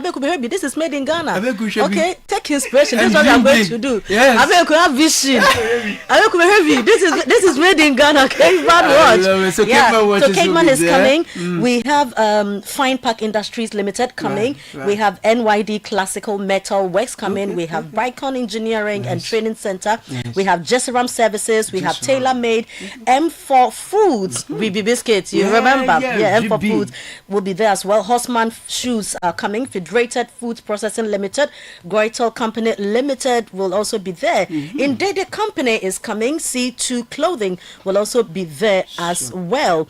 We also have collection of Iris, we have Speaking Gems, we have Serifix, we have Wear Fancy Clothing, Edriabapa will be there, Kura Beauty, Nutri Smart Ventures, Fragoma will also be there, Aya Naturals, Root Mix Limited, Alpha Light, Mama G Foods, quite a number of them are coming.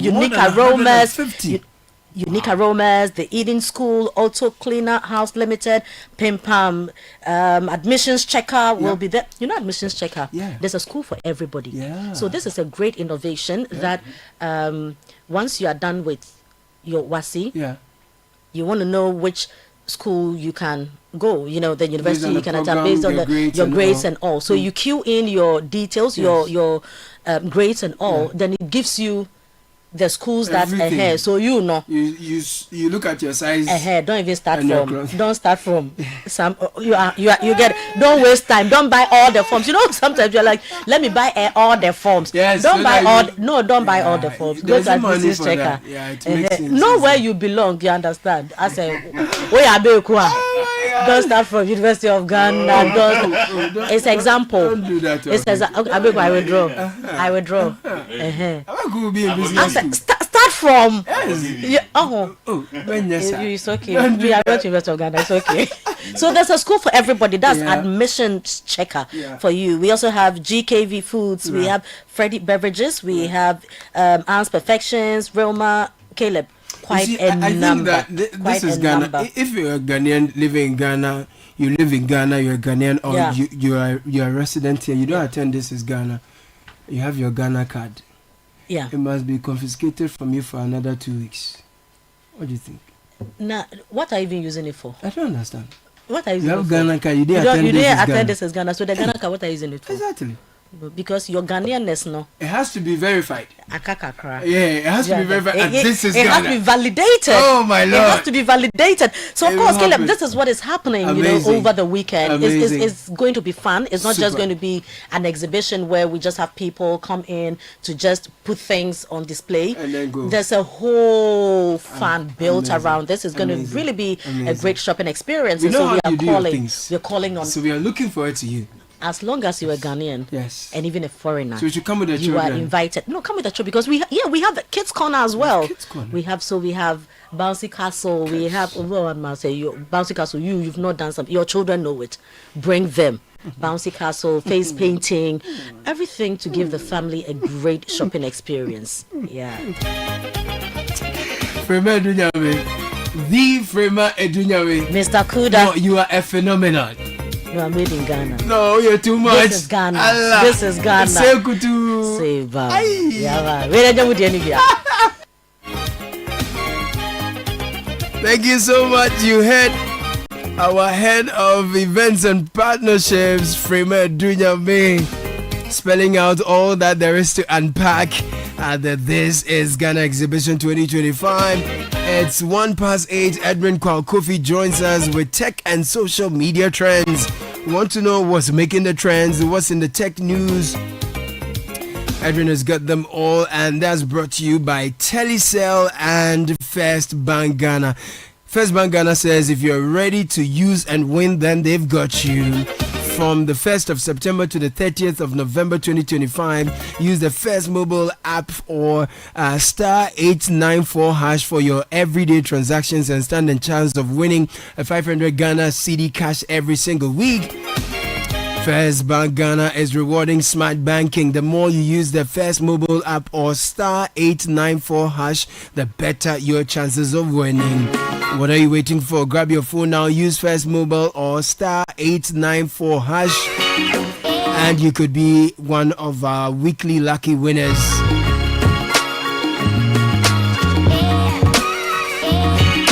And if you're looking to join the First Bank Ghana family as a customer, dial star 894 hash as well. Download the First Mobile app to initiate the account opening. 0596921921 is the number. First Bank, you first. Edwin Kwal-Kofi joins us in the studio with tech and social media trends. Good morning, Edwin. Good morning, Caleb. How are you doing? Very good. How are you also doing? Very tired after last night, but yeah, ready to start the day on a strong note. It gets better. It gets better. What's in the trends? What's This in the morning, trends? I'm not guessing. You tell me. Well, it's a very Akwitia heavy trends list, with Akwitia right at the top of the trends list. Akwitia trends. It's right at the top of the trends list. So NDC's Bernard Bediakubedu won the Akwitia by-election, recapturing the seats they lost in 2024. So a few things trending alongside Akwitia, and I'll go through them. Sure.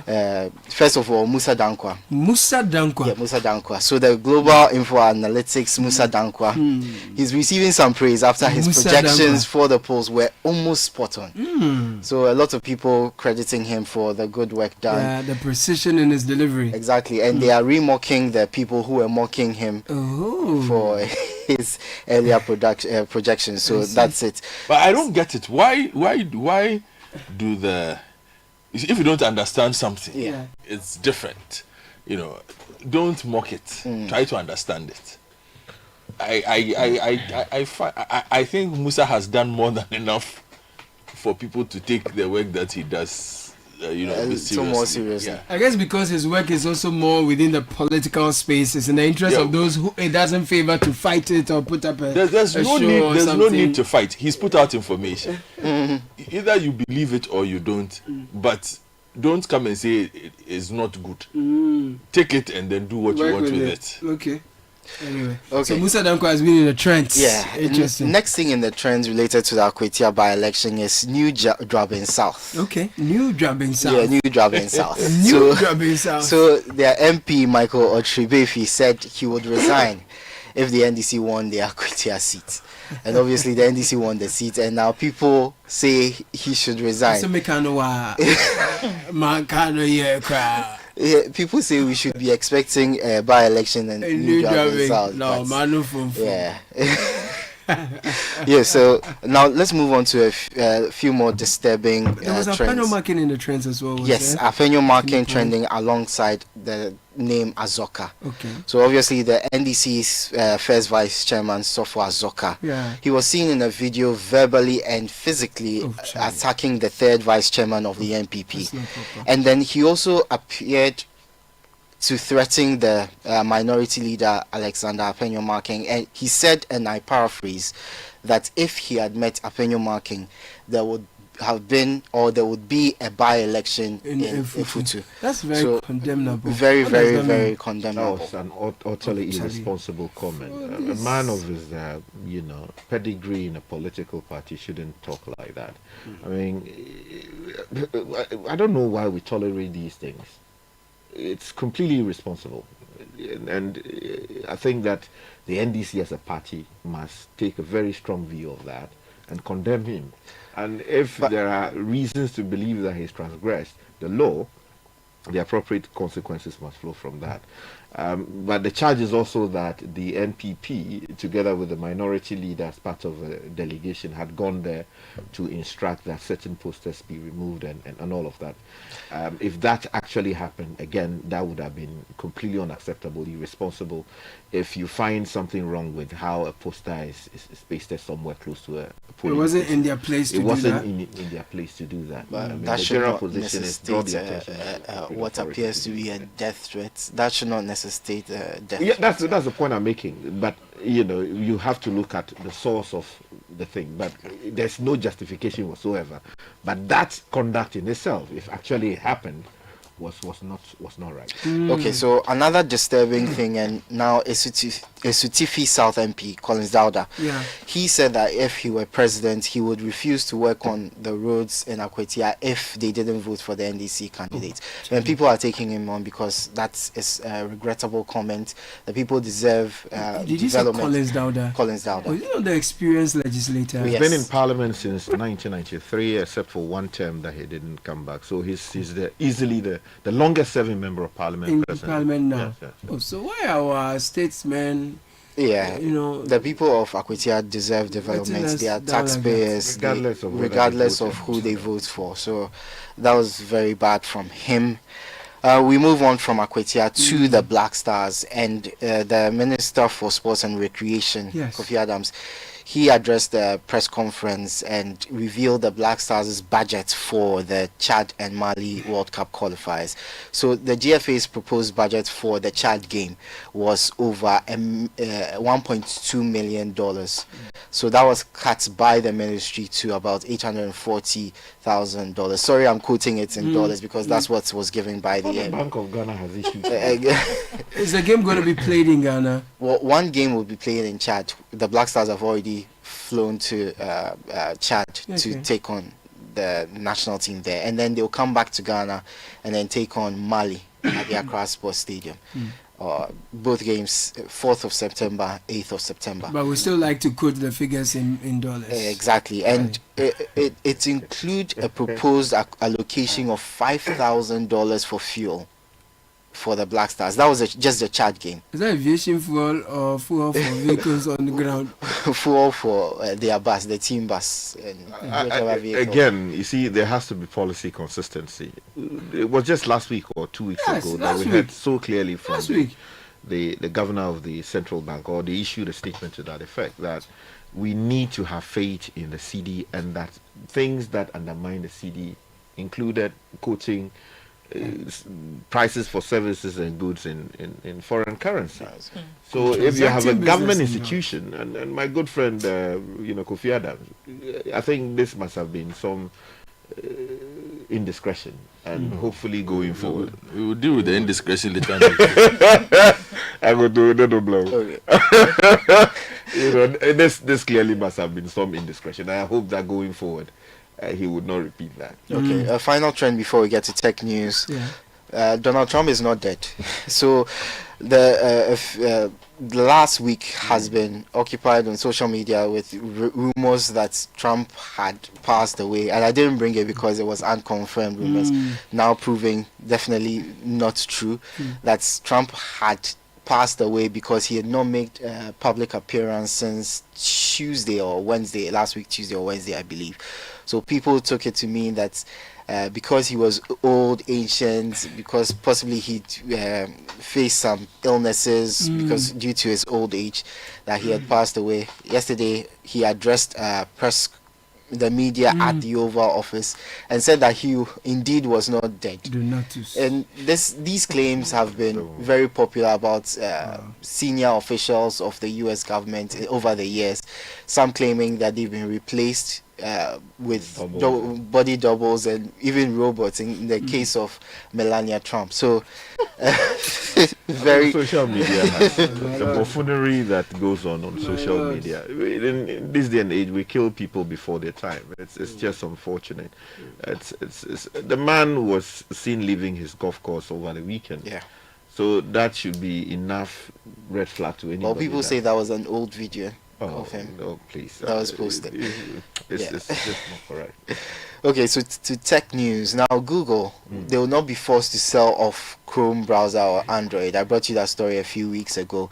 So a US federal judge has ruled that even though the company was found guilty, or in a sense, in the antitrust case that determined that they were operating an illegal online search monopoly, but they will have to make certain search data available to qualified competitors to promote competition, and they will also be barred from entering into exclusive contracts related to distribution of services like Chrome search, the Google Assistant, and their Gemini app. So they may have won the battle, or they may have lost the battle in terms of the antitrust case, but they seem to have won the war in terms of keeping their Chrome browser and the Android, which are very huge revenue sources for the company itself. Right, so that was taking social media trends.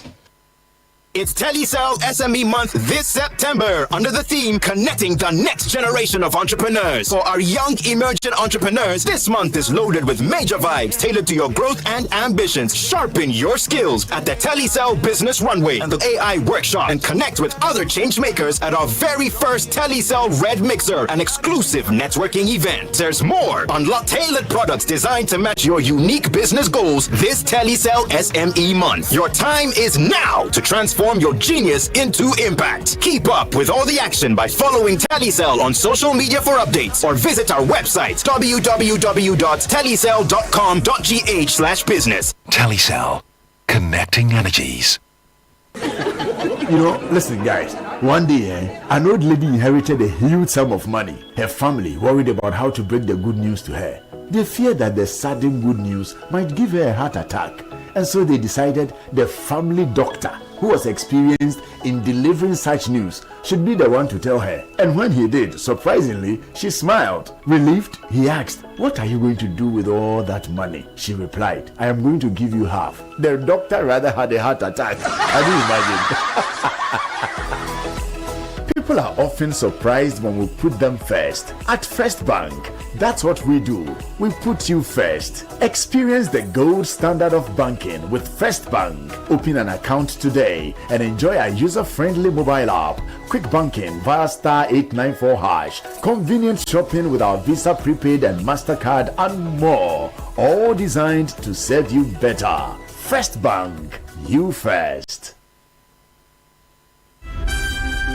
Channel One TV has a way of telling their stories. Stories that empower change. Capturing the trending issues, delving into our communities, getting out the voices that matter. Before the end of this year, some significant improvement would have been noticed on that road. And it's not going to be a 9-day wonder. He's back to site to continue with the project. Channel One Newsroom, CNR, brings you an exhaustive coverage of the day's news. 8 p.m. and 11 p.m.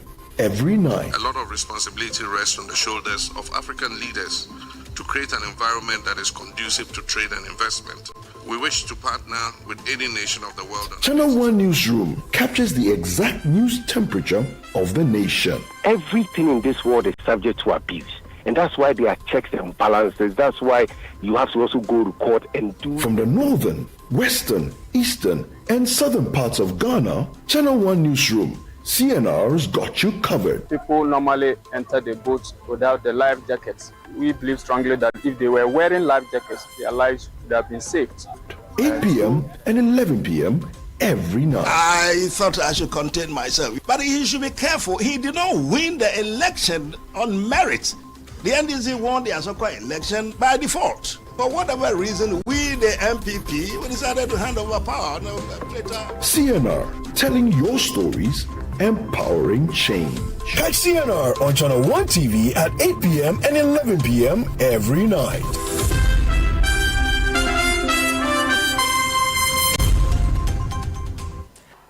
We're trendy and youthful. We're UBA. We are here to make your life better, stress-free and easy. We go the extra mile, beyond your expectations. We will get it done and get it done very well now. UBA, best loans and more. UBA, best customer satisfaction. UBA, best digital solutions. UBA, Africa's global bank. For best retail products, innovative offerings, loans made just for you, attractive interest rates, trading across Africa or sending money. If you want the best digital banking products, including chatting with you on WhatsApp and Facebook, turn to UBA, Africa's global bank. When the current must flow, when the lights must stay on, you don't gamble with cheap wires. You need safety and quality you can trust. That's why Ghana chooses Tropical Cable, the name that powers homes, builds cities, and drives industries. From low voltage cables to construction, mining, real estate, and homes, Tropical Cable is the #1 choice. Tropical Cable is a proudly 100% Ghanaian-owned cable manufacturer, the first to manufacture flame retardant low smoke cables in Ghana. Flame retardant low smoke cables means Tropical cables don't catch fire easily. Tropical Cable is also certified by Ghana Standard Authority, endorsed by Energy Commission, electricians and contractors in Africa. Tropical Cable. Top up preco. Charlie, not again. And I need to return this car by Friday. No money and payday is 3 weeks away. How do I fix this? How? Bank loan, account setup, long process. Nah, forget it. Let me see if Fafa can help. Yes. Fafa from Bank of Africa can sort you out fast. From engine repairs to school fees or side hustle support, Quick Fix Loan from Bank of Africa is here for you. Call 030-224-9690 or chat Fafa at boaghana.com and take advantage of the Quick Fix Loan for salaried workers, offered at an unbeatable interest rate with no cash deposit required. Promo runs from now to 31st October. T's and C's apply. Hey, Fafa, wait here. Papa. Bank of Africa, as strong as a group, as close as a partner. More Cerelac for your city, more goodness for your baby. What are we talking about? The new 300-gram Cerelac wheat pouch is the same great Cerelac you love, now in a convenient 300-gram pouch for easy refilling of your Cerelac tin. Get the new 300-gram Cerelac wheat pouch today to refill, save, and smile. More goodness, less cost. Cerelac, care for them, count on us. This advert is FDA approved. This is the City Breakfast Show, the city's biggest conversation. The City Breakfast Show. Rise above the noise. Hold not thy peace, O God of my salvation, because the mouth of the wicked and of the sinful is open.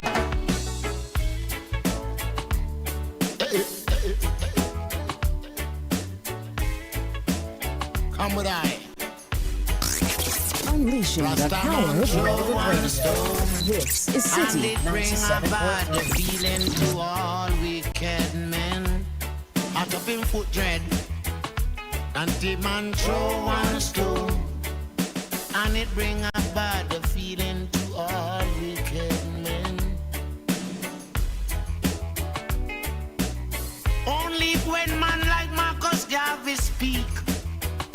wicked men would I hear. You know, here. Instead of that, they only sit aside and rob and cheat and oppress the poor. May God, what a sin thing.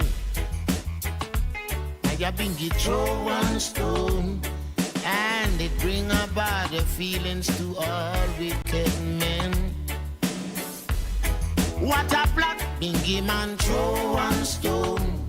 Oh, 0549986996. Forgive me, I've not done dedications this morning. 0549986996. Today is the birthday of Patrick Afove. Patrick, yes, his name is Patrick Afove. Yeah, two legs. Afove Daduma. Afove is a very beautiful name. Yeah, two legs. Yeah, 2 legs. Why can you 2 legs? Patrick Afove. Yeah, properly constituted. Oh my God. Patrick Afove is an elder of the Church of Pentecost, Asalamda Assembly Fellowship. He is a fantastic man. So from everyone to you, your wife, the kids, and all of us to you, Elder Patrick Afove. Happy birthday to you. We'll be going to Akwetia very shortly. Yeah, because yesterday the people of Akwetia returned Bernard Bosiako. They elected him as their member of parliament. He polled 18,199 votes. His closest contender, Solomon Sumedu of the opposition New Patriotic Party, garnered 15,235 votes. We have some interviews coming up for you this morning, and of course some analysis on fallouts from same. In the meantime, Mobex Africa is turning the page on excellence and innovation. The continent's most prestigious technology award is back. We're calling for the nominations that will shape Africa's digital future. Mobex Africa Tech Expo and Innovation Center and Awards 2025 is your stage to shine, with 22 award categories celebrating the very best in African innovation. From our flagship Technology Innovation of the Year to breakthroughs in fintech, health tech, education and agriculture, this is where Africa's tech titans are crowned. Whether you're a startup disrupting markets, a company transforming industries, or an individual driving change, the moment of recognition is here. Nominations opened from August 28. It closes on September 18. So please submit yours at mobexafrica.org/nominations. Mobex Africa, driving Africa's digital future. I send out Babylon. And congratulations to Mr. Daniel Labi Teku, CEO of Enterprise Group PLC, on being named Group CEO of the Year at the 2025 National Business Honors Awards. And celebration doesn't stop there. Mrs. Akosia Ansa Entry, MD of Enterprise Insurance, also received the top honor as the CEO of the Year, General Insurance category, while Enterprise Insurance was crowned General Insurance Company of the Year.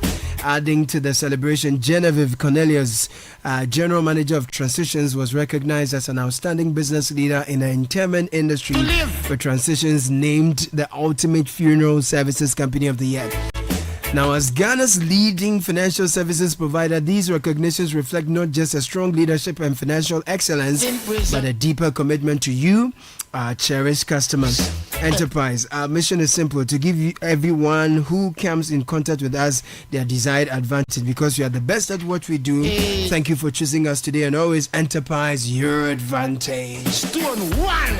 And Caleb, Absa Bank Ghana Limited has great news for you. Banking just got a whole lot easier, and it's happening right in your neighborhood with Absa Agency Banking. With Absa Agency Banking, you can now deposit cash, withdraw money, and pay your bills all quickly, securely, and without the long queues. That's right, no need to travel far or wait in line. It's banking made simple, and it's right where you are. And here's something even better: you can be a part of it. If you're a business owner or someone who loves serving your community, why not become an Absa agent? It's a great way to earn extra income, grow your business, and help bring banking closer to the people. You can call 0248 573 293 or visit absa.com.gh to apply. Absa Banking, Absa Agency Banking, banking made easy, powered by you. Your story matters, Absa. Now, you can download and install the GWCL customer app from Google Play Store or App Store and create your personalized user account with the customer account details on your monthly bill. With this app, you can pay water bills, check billing and payment statements, report bursts and leakages, report illegal customer activities, report complaints and faults with photos or videos or GPS locations. All transactions made on the customer app attract zero charges. Ghana Water Limited, at your service. There's never been a better time to get things done, and SG Ghana is making it possible. Our low-interest loans are back. If you're a salaried worker, whether you're on Controller and Accountant General Department payroll, working with an SG Ghana listed institution, or already banking with SG Ghana, this is your time. From now till the end of September 2025, apply and receive a loan from SG Ghana for your personal or business needs and enjoy unbelievably low interest rates during the Yasaya Teso loan promo. Yes. Join thousands of Ghanaians transforming their lives with the money they need at rates they love. Visit any SG Ghana branch near you or call 0302-214-314 for more details. Terms and conditions apply. SG Ghana, the future is you. Oh, please, just before we get to Akwetia, permit me to remind you, we love our football as Ghanaians, and the KGL group is doing this in partnership with Parliament. We're presenting the second edition of the Democracy Cup titled KGL Democracy Cup. It's happening at the University of Ghana, Legon Stadium on the 5th of September. 2 games are up. Parliament and Judiciary, the Legislature and the Judiciary will be having a game at 3. So you meet some of your favorite government officials, display their football skills like no other. And then Accra House of Folk, Accra's Great Olympics will have their kickoff at exactly 6 p.m. So you have to be there. There are other items and prizes up for grabs: phones, t-shirts, caps, and many more from the KGL products. 590 mobile, Kedbet, 213-987 games. So 20 Ghana cedis regular, 200 cedis VIP is what's going. Is how the tickets are going for. 0206 066-833 is the number to call to be part of this memorable event. KGL Group, Democracy Cup, One Nation, One Vision. Let's switch a sky referee the match between the judiciary and the legislature. Because KGL, I have the look.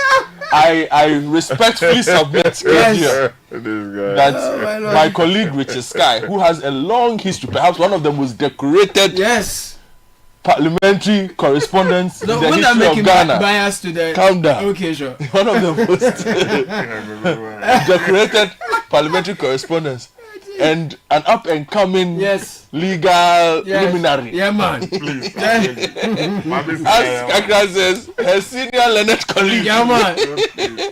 Please let him be at the center of that match. Issue a couple of yellow cards and red cards. I will issue considering he's the chief mourner.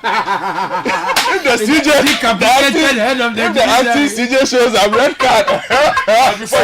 Before you go to Akwetia, let me send one quick birthday wish to the tallest man in Ghana. Everybody called he's called Fidos Idrisu. Okay. But his proper name is Shatabando. So happy birthday, Shatabandos. This is from your good friend Afro Arab and everybody else. So Fidos, Fidos Idris. What's his name? So now you know Shatabando is his birthday. Fidos Idris. Today's his birthday. So the money, it be true money or be settings? No, they get money. They hold dollars. They hold money. They hold money. Yeah. The family generally holds money. Oh, I see. Yeah. I see. Coming from you, I believe it. Akwetia has landed. Akwetia is green now. Yes. Initially, we were not sure whether it was going to be blue, brown, or green, but now it's very clear.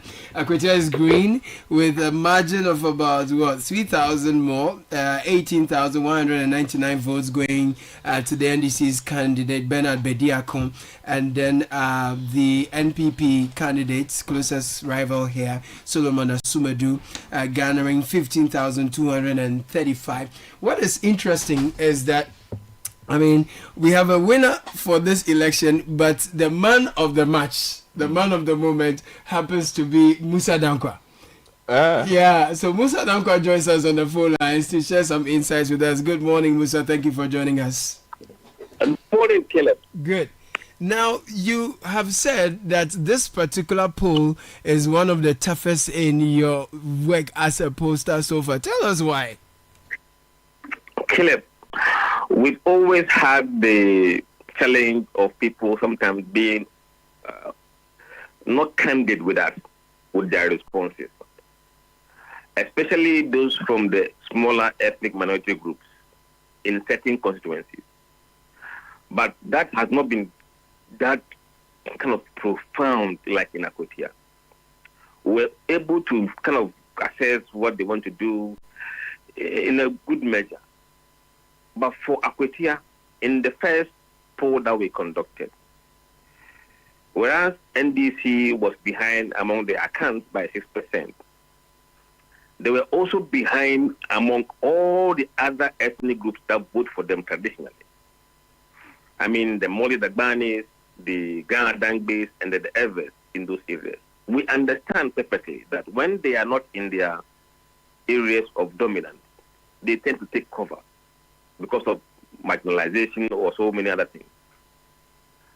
Yesterday, the final poll we conducted, they realigned and they were voting as historically we've known them to vote. So after the predictions, it was based on the fact that they are going to vote the way they said they will vote. But in the exit poll, I became nervous. Almost every other ethnic minority group, except Akan, NDC was losing them in the exit poll. And I said, goodness God, what is happening today? But then when I did some analysis, I also found out that these guys may not be candid with the responses they are giving us.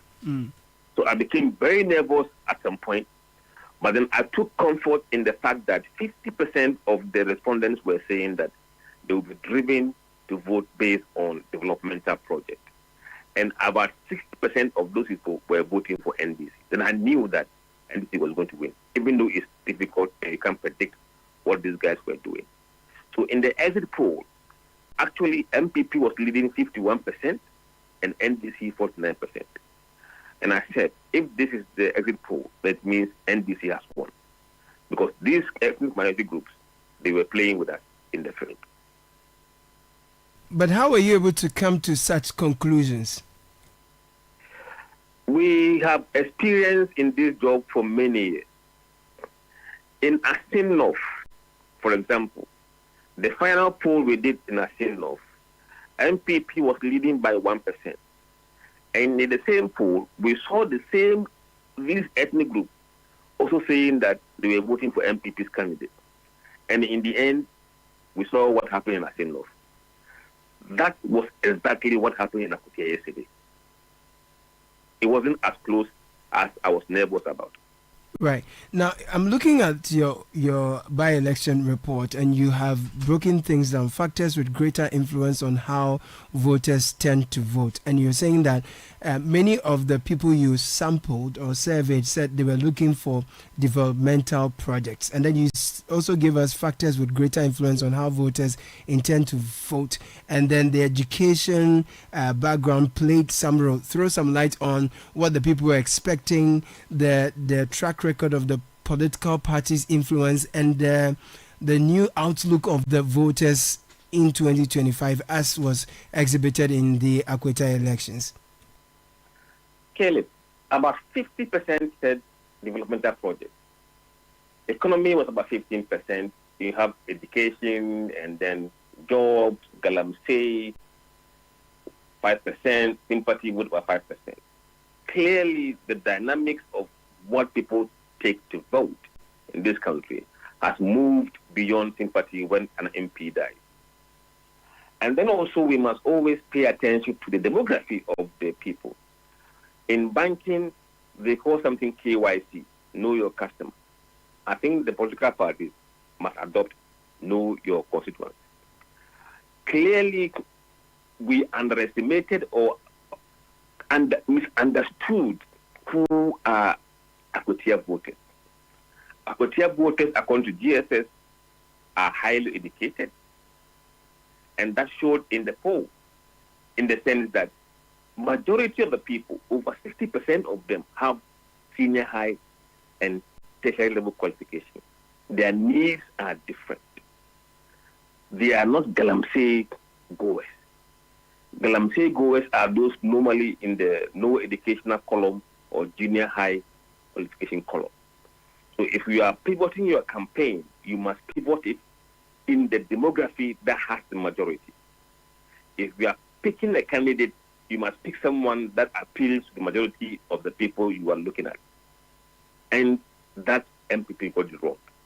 They ignore the demography and they pay dearly for that. So they are picking a candidate from Buedua, which happens to be the stronghold of the NDC, didn't help at all, based on their educational backgrounds and their aspirations, as well as the age demographics of the electorates. Absolutely. Absolutely.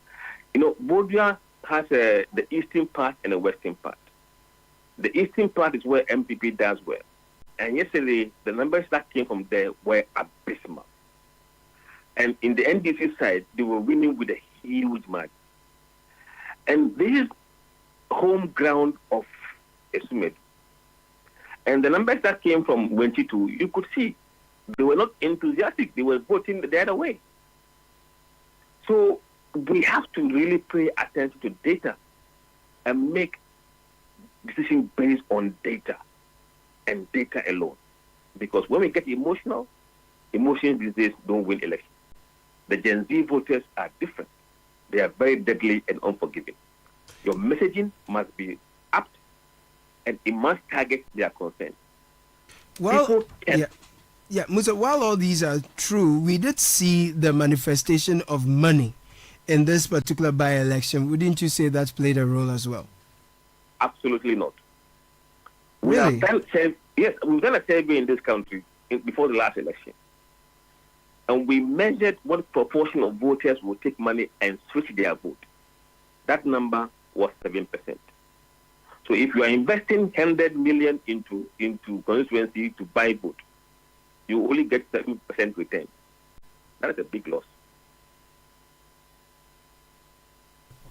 Right. So moving forward, what should politicians learn? What's the big lesson that politicians can take from the results of this by-election, and then also the relevance of polls such as yours?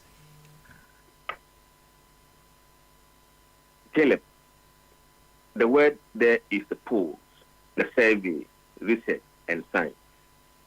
Gone are the days when elections are won on propaganda, on emotion, on insult, or on anything. And all the parties, they must realize that the demography of people who are voting in Ghana today has dramatically changed.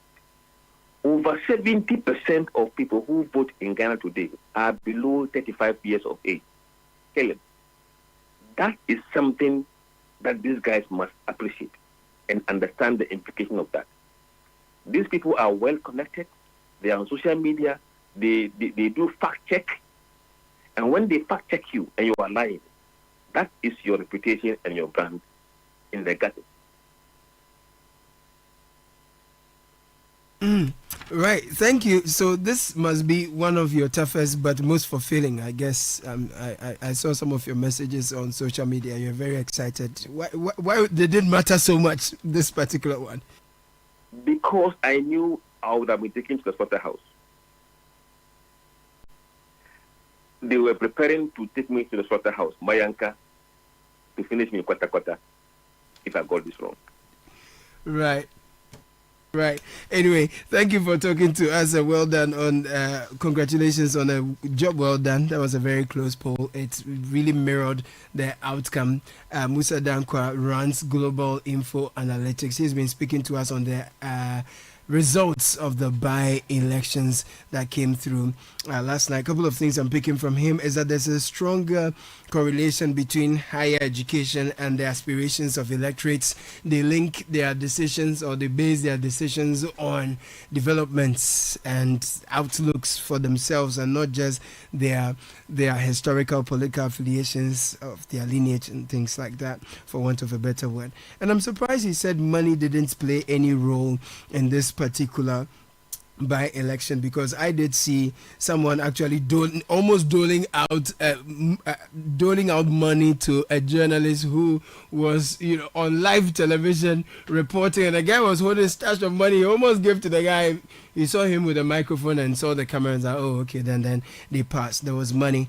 We did see our reports mentioned. We saw them in the scenes as well. But Musa Dankwa also makes us understand that, look, politicians have got to learn that money does not sway voters any longer. You have 70% of voters below. 70% of the voters, yes, 35 and below. These persons are well connected, social media savvy. They are fact checking you on the fly, and so you are unable to get away with some of the things you did get away with their parents. So the dynamics have changed completely. Godfrey, let me start with you. First of all, your impressions, fallouts from that, some of the things that caught your attention, the outcomes of this particular by-election, and then also generally looking forward. I think the people of Akwetia should pat themselves on the back. They've gone to the polls, they've made a decision. The country moves on. That's the most important thing. I tend not to dwell too much on these things, like I said yesterday during the program. I'm not a big fan of by-elections because of what they do yesterday. Basically, the entire country came to a halt because of this election. I think that after 30 years of voting, a by-election should not have that kind of weight, particularly in this context. If it were in the last election, I would understand, considering the balance of parliament at the time. So the stakes would be pretty different. But I did not really understand why the stakes were what they were in this particular election. But hey, congratulations to the Electoral Commission, congratulations to the MPP NDC, congratulations to the citizens of Akwetia. I'm sure the NDC would have tested a couple of new strategies there. The MPP would also have tested a couple of things there that outcome would show what worked, what didn't work. I was pretty surprised, though, by a Daily Graphic report, and also even our own reports at the time from Samiri Afi, who was at the ground, that by the time the EC was getting ready to collate results, party executives had disappeared. From which particular party? MPP. Around 7:20 p.m. They were nowhere to be found. Why did they leave? And that later on, the Eastern Regional Secretary of the party, Mr. Labi, was the one who showed up, but everybody else. But in the build-up to it, whilst I was watching Kakra and Sky on Channel 1 TV, everybody was there. I saw Eden Boateng, I saw who is who. Our good friend Ochibe Fee, everybody, they all disappeared. Michael. They should. Success has many fathers. Yeah, but I mean, just stay through the process. You see, that's keep an eye on. Yeah, so basically, we went for a job, but it didn't work. Bye bye. Yeah, but wait till let them announce the result. Yeah. But I think ultimately the most important thing, lessons from Musa's poll, are things that we've picked up in the last two elections. Sure. Don't take your voters for granted. You must know them. You must know the makeup of the citizenry that you are dealing with. Where to campaign, the needs are very different. I am worried by the monetization of our election. Yesterday we heard pretty open commentary about demands that. For money. Yes, but somebody will say, well, you should also be happy about the fact that it doesn't necessarily influence where the votes go. Yeah. But people still openly, and it speaks to the relationship that exists between the citizen and the state, where the citizen feels that it is only at elections that they can actually see the benefit of the state in what in this enterprise called the democracy. And so basically you had people who were just waiting. They knew they were going to cast their votes either way, but they are still there saying, where is the money? Bring the money. You understand? If you don't show up with the money, we are not voting. No, they will vote, but it's just the problem for the politician is he or she will think that the money is what spurs the person on to go and vote. Increasingly, the numbers show us that it is not at the national election, perhaps at the delegate level, and even with that one, we have seen delegates surprise people. You know, in internal party elections. Yeah, delegates. Yes, we have seen delegates surprise people in internal party elections. Yeah. So it's becoming a thing, but politicians seem not to be able to move away from that, because there's also the fear that if you don't give, the person won't vote. But the numbers are also telling you that you could throw all the money in the country at somebody, and the person, once the person has made up his mind about something, you know, the person is going to vote in that particular direction. So it's an interesting place we find ourselves, and Akwetia again gives us new insights into our democracy, what's working, what's not working. I particularly was not happy with the fact that for an election like this we had to deploy 5,000, you know, that kind of security. I don't think it speaks well to the deepening of the democracy. Somebody might say, well, it's also good to preempt problems, but I'm saying if you've practiced democracy to this point and say that our democracy is a strong democracy, strong democracies don't operate elections in that manner. Strong democracies are the ones where you can sit in your house and vote via text message. Correct. And know that your vote will still matter. Or even outside your country. Irrespective of, that's the point. Like, you don't need to all that performance to be able to conduct an election. And I hope that we're able to get there, you know, eventually, and that on paper strong democracy becomes an actual strong democracy. You know, so Akwetia is done. We are going to have another one in Tamale soon. That one is one that is basically a declaration. You know, Tamale Central. Yes, it's going to be a declaration. At this point, we can clearly see that on the path. But this was supposed to be competitive. It was pretty competitive. But again, congratulations to Mr. Bediako Bedu for emerging as a member of parliament. I hope he hears the problems of the people. He sees the problems. And lobbies properly, represents the people responsibly, because when you listen to the people, yesterday we had countless hours of audio from the people who are telling us what they want. I heard an elderly man that we spoke to, Charles, spoke to early in the morning, I think, who said, look, he's here to vote at this time. He was there very early. He says development. And if you look at Musa's data, development was pretty high on the needs of the people. He says, I'm here to urge all people to vote because we need development in the area. So it's good for him to know he has work to do. And if he disappoints, if you look at the track record of that particular constituency, you will be a very short-term member of parliament, because they move on very quickly from people who do not deliver. That's a good one. So I have voices from both from the MP elect and then also the Eastern Regional Secretary of the NPP, who accepted defeat in Akwetia's by-election. He acknowledged the outcome as the will of the people. So I'm going to bring you that, and then the voice of the MP elect as well, and then we continue the conversation. Let me say we are a bit disappointed because that wasn't what we were expecting, but the constituent, they've spoken, so we take it in good faith. Before the election, you were very confident that you will retain Akwetia. What went wrong? I think there were a lot of factors that goes into an election, because getting to the tail end of it, there were a lot of lows on us to hit the ground, and you know, NDC also came in the last minute, well prepared, that you could see around. People were giving out money, and now it's becoming a worrying trend that the youth... money as in vote buying? Vote buying. You saw that? I saw that with my naked eye. What did you do about it? Oh, we approached them, but what can you do? Because they were hiding in corners and were doing it. And now the worrying trend in Ghana now is that maybe in the near future, governments will abandon projects and touch money and pay people to vote. What do you mean by this? It seems that is what the youth are developing. That is the appetite of the youth today. Because most of the centers that I visited, you could see clearly that the youth were asking for money before they vote. And it's not the fault of politicians. I think so. I think so.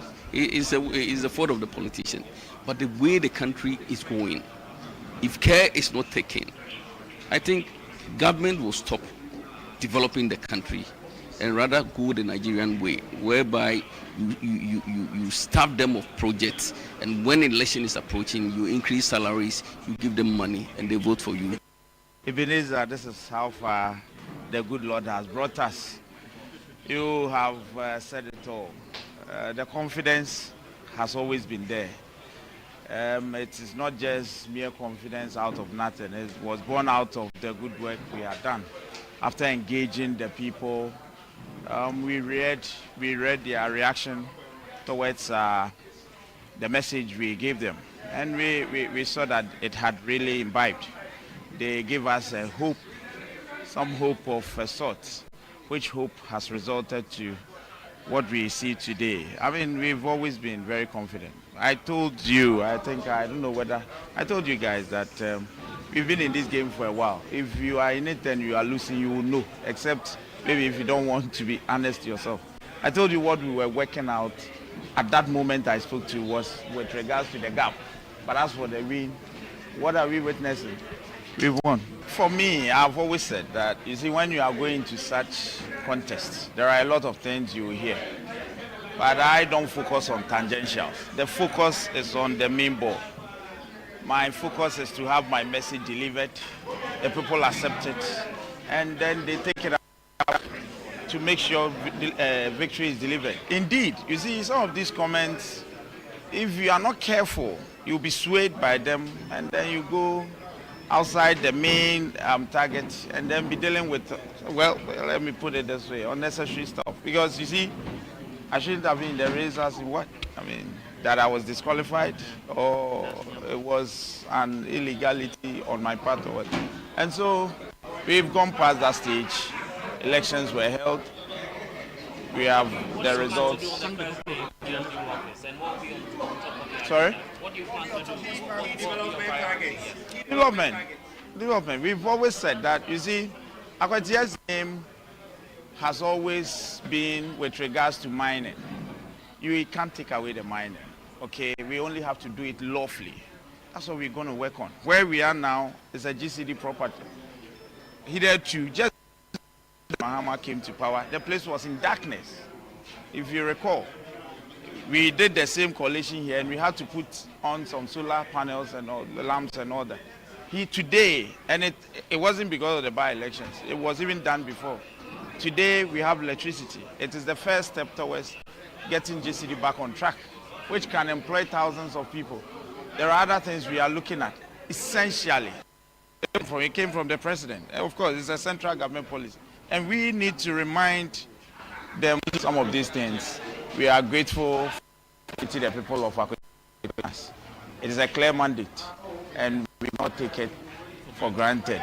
We representation and serve them well. We are grateful. So Bernard Bediako, MP-elect Akwetia, that's the new member of parliament for the good people of Akwetia Sky. You will tell us a bit about when he'll be sworn. The parliament is on recess now, right? Yeah, they return sometime in October. Okay. So when they return, hopefully that'll be one of the first things that the speaker would have to do before the order of business would follow its normal course. Yeah. Because as we speak, we have 2 vacancies that have to be filled. The first one is this one, and sometime later that for Tamale Central will be done. But that doesn't mean that the House is not currently properly constituted. So great that we now have a member for the Akwetia constituency, and sometime in October we should see a swearing-in ceremony. But a number of formalities have to be, first of all, satisfied. You would expect the Electoral Commission to formally communicate the outcome of the elections to the clerk of Parliament. Upon receipt of that, the Speaker will be properly notified. So with the certificate in hand, he would then go and do the needful. He will be invited to the house to enter his details into the records of members of the house, and then all other things will follow from there. Right. I see one of your very good friends has joined us in the studio. What's happening? Who is this? Oh, that's Larry Dugbevi. That's my brother. yeah, that's right. Larry, what's up? Oh, I'm okay. How about you? We're good. We're good. What brings you? We are fine. Oh, I was passing by. Is that the proper, you know? Yes, you're right. Yes, sure. I was passing by, and then something, just told me to pass through and say hi. Anyway, it's good to see you. It's been a minute. It's been a minute. And we're just reflecting on the outcomes of Akwetia's, the by-election in Akwetia yesterday, the outcome, the process itself, and what the way forward is for the NPP in particular, having lost that seat to the NDC. Now, the NDC has recaptured it after they lost it to NS Kumi in the previous election. Kakra, your takeaway from yesterday? So generally, I found the elections well managed generally, and the enforcement of law and order by the police was also impressive, although there are concerns about the excessive numbers. I think that a few things, something I find refreshing, and it's the position that Global Analytics, Musa Dankwa also pointed to, that money was not necessarily an influencer of the outcome of the Akwetia elections. Even though a lot of it is said to have been despite out. the overt claims of vote buying and assertions by some of the community members. That is refreshing, that if voters are beginning to see through a lot of the gimmicks and the charade, then it's encouraging that they will consider their interest as community members first, than towing or doing the bidding of somebody offering them money. What is disappointing, however, is the fact that, or the claims that money was offered, or the allegations of vote buying or food being offered to constituents. These are all violations with respect to the representation of the People's Law. In as much as the Electoral Commission, in terms of the management of this election, performed fairly well, my expectation is that some of these things should get to their attention. You know, we shouldn't go to bed thereafter. There are key lessons we have to learn. There were certain things that appeared as infractions and violations and misconduct. Take the MP-elect. Prior to the Electoral Commission's declaration, which is what the law says, we saw him riding on a vehicle, what appeared as premature jubilation with supporters and fans. That's against the law. Yes. So so what I'm getting to is that there's a body that's mandated to declare the elections.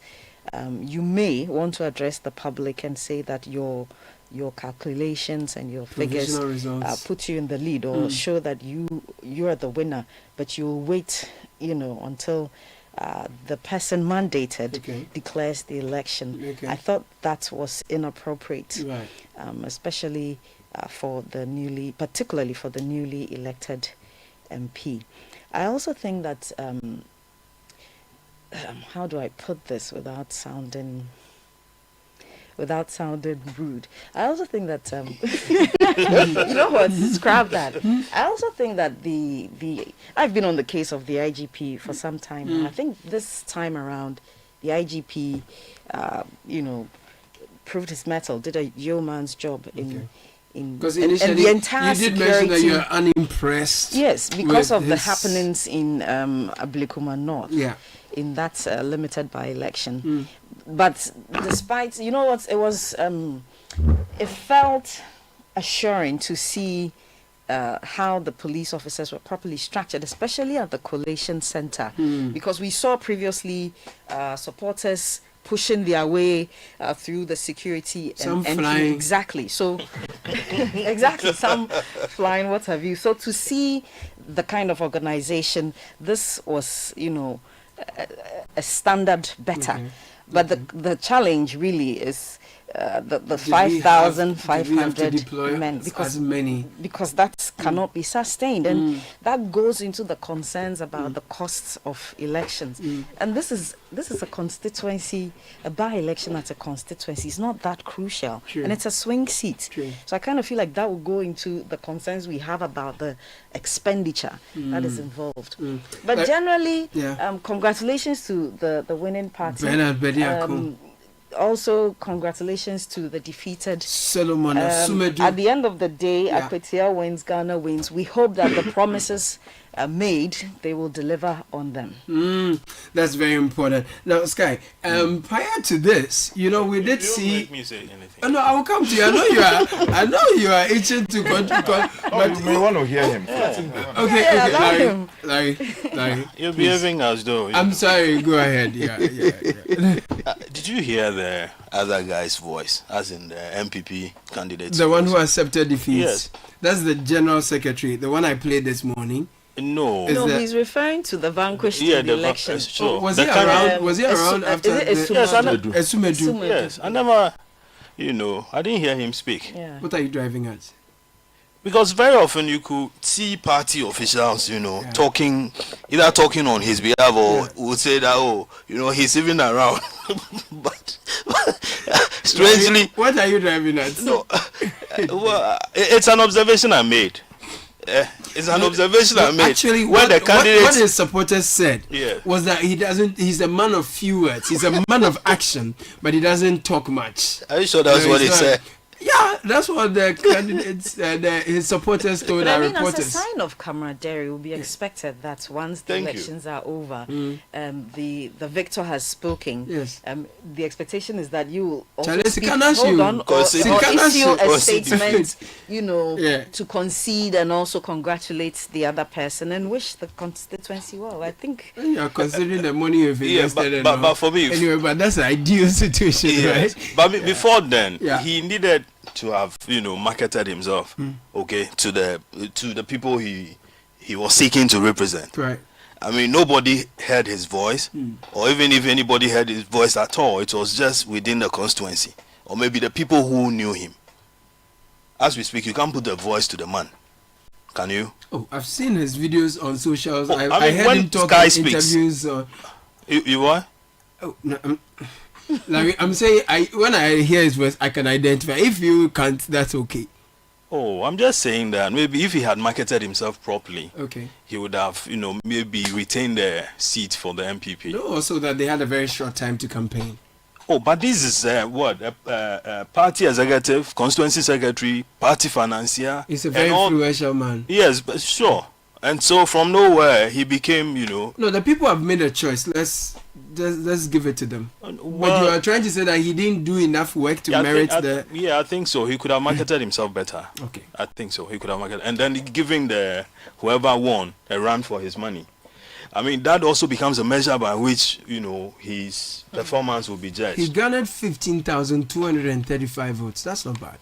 No, that's not bad. I'm saying that if he had marketed himself very well, maybe he could have even won the election, or even gotten 16,000. So besides that, besides what you think it's a poor showing on the part of the candidate who represented the NPP's ticket, how did you find? So you found the NPP put in a lot of work, at least coming from how they organized the demise of the late MPs, 1 week observance, the vigils, all the things they did to honor the departed, and then trying to campaign alongside your mourning, your campaigning. That's a tough thing to balance, isn't it? Don't you think it was an attempt to draw sympathy vote? Even if that's the case, what's wrong with that? Yeah. I mean, they said they are capturing they were seeking to maintain the seat to honor the departed. But that didn't happen. Yeah. That didn't happen. But I mean, they put up a good show. The candidate didn't help much.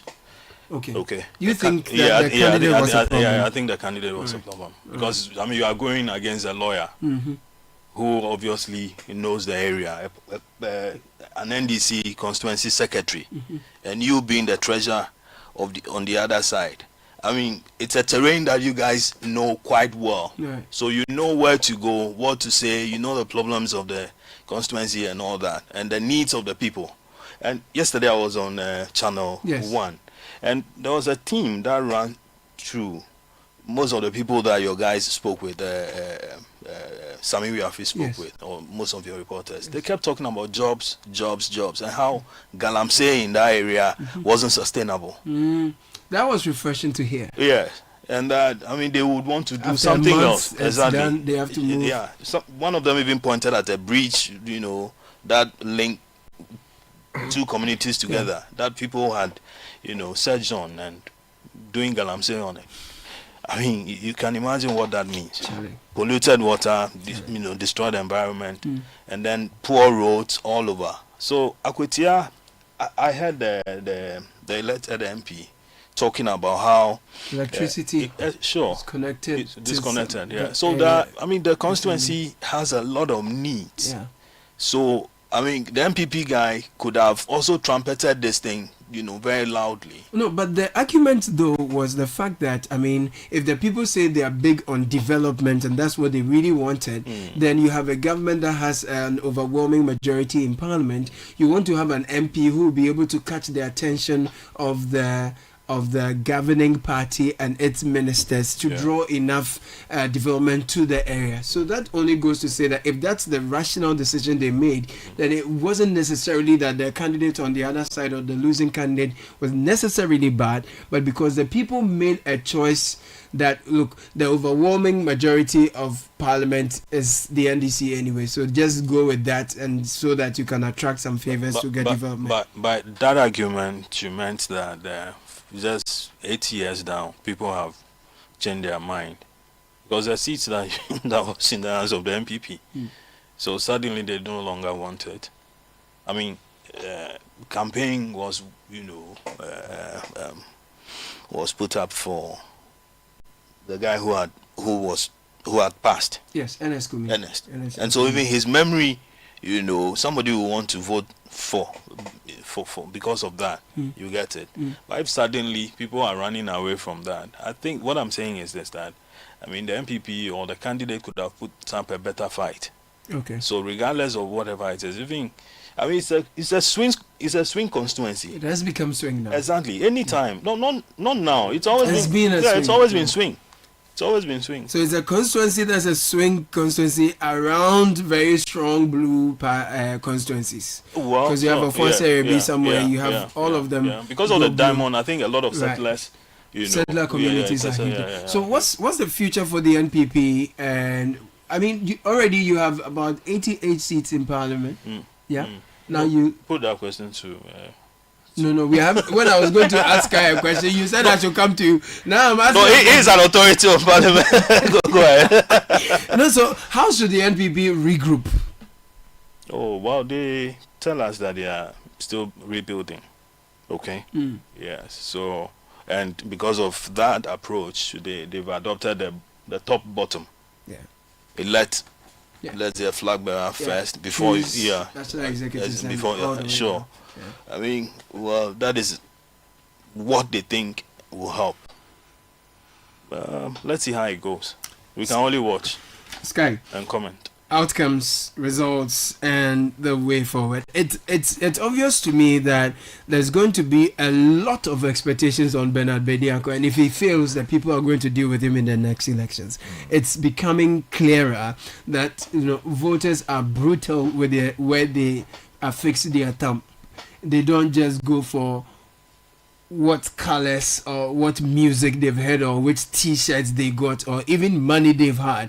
They are going for who they think will bring development to them. And I can tell that though he's won, there's a lot of expectations on his head. And if he fails, if this government fails, that will be felt resoundingly on the ballot paper.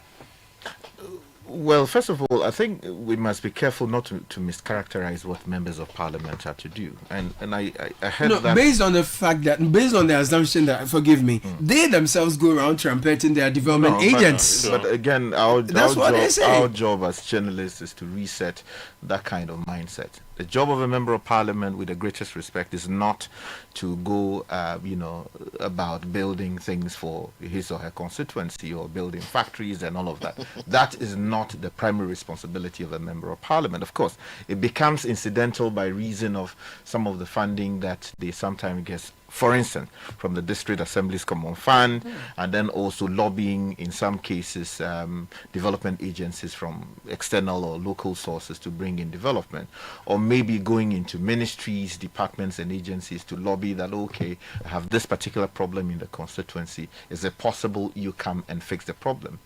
The traditional role of a member of parliament is to go to parliament, pass laws, represent the interests of his constituency on the floor of parliament, at the committee level, and whichever space that he will find himself, to advocate for and on behalf of his people.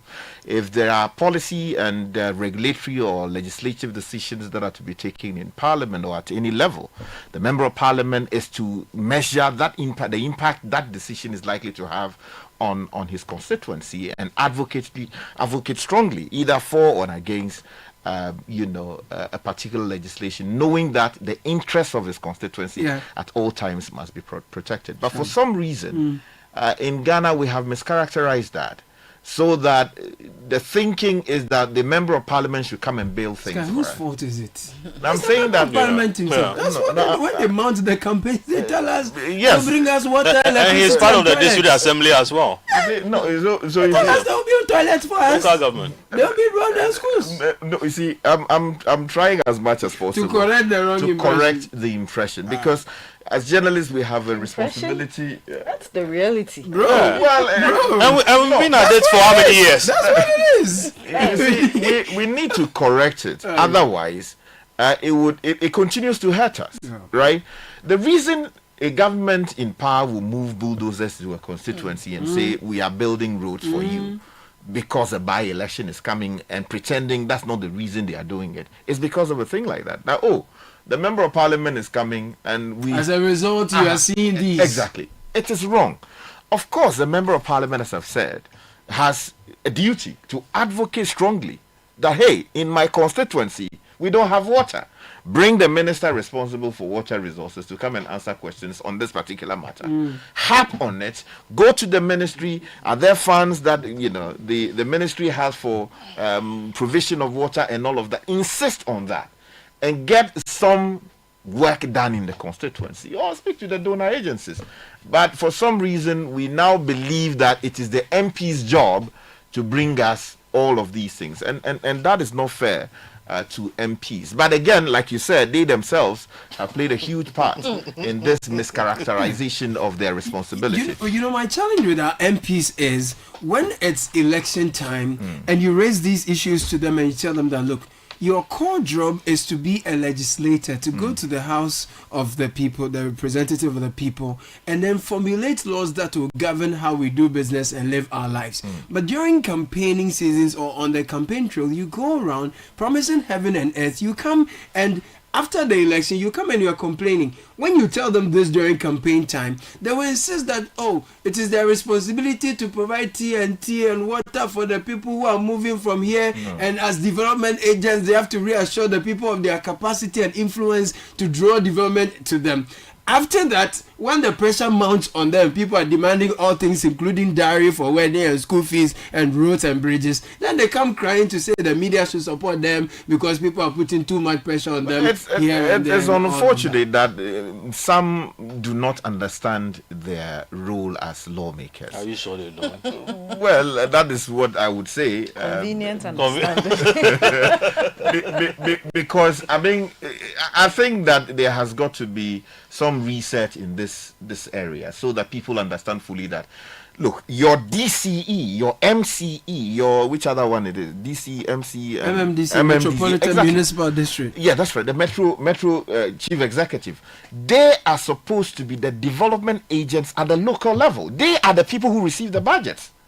So if you need water in a particular community and you are not getting water, go to your DCE, go to your assembly meetings, and make a case as to why the DCE, the MCE are not doing their job. Let me read this message to you, for example. Okay. This is coming from someone who works at the NCC in a very senior position. And she says, Caleb, when civic educators educate citizens on the role of MPs, the MPs end up discrediting the civic educators because they go around informing and educating the citizens that, look, your MPs are legislators, their core role is to, formulate laws, do advocacy and all of that. But the MPs go back, mount stage and go and promise them, and you see them, they are pounding fufu and tell them, we'll fix this road for you. So Washington's. That's unfortunate, and I hope that perhaps going forward, the media will also do a lot more of the. Have we not? What are we doing? Because throughout the interviews that I had yesterday, it would seem that there was a lot of emphasis on development, and of course, we were criticizing the Honourable Collins Dauda, right, for the comments that he made. Right? Of course, the member of Parliament of his pedigree ought not talk like that, but it feeds into a certain narrative, and the media played a part in getting him to arrive at the words that he used, that if you don't vote for us, then the roads will not come. Because the media man who was asking the question sort of framed the role of the member of parliament as one that is linked to development in the sense of you go and bring us development. You can lobby, but the idea the MP but a seasoned member of parliament of his caliber, even if a misguided journalist asked you questions and it was poorly that's why I said it was you have the responsibility to,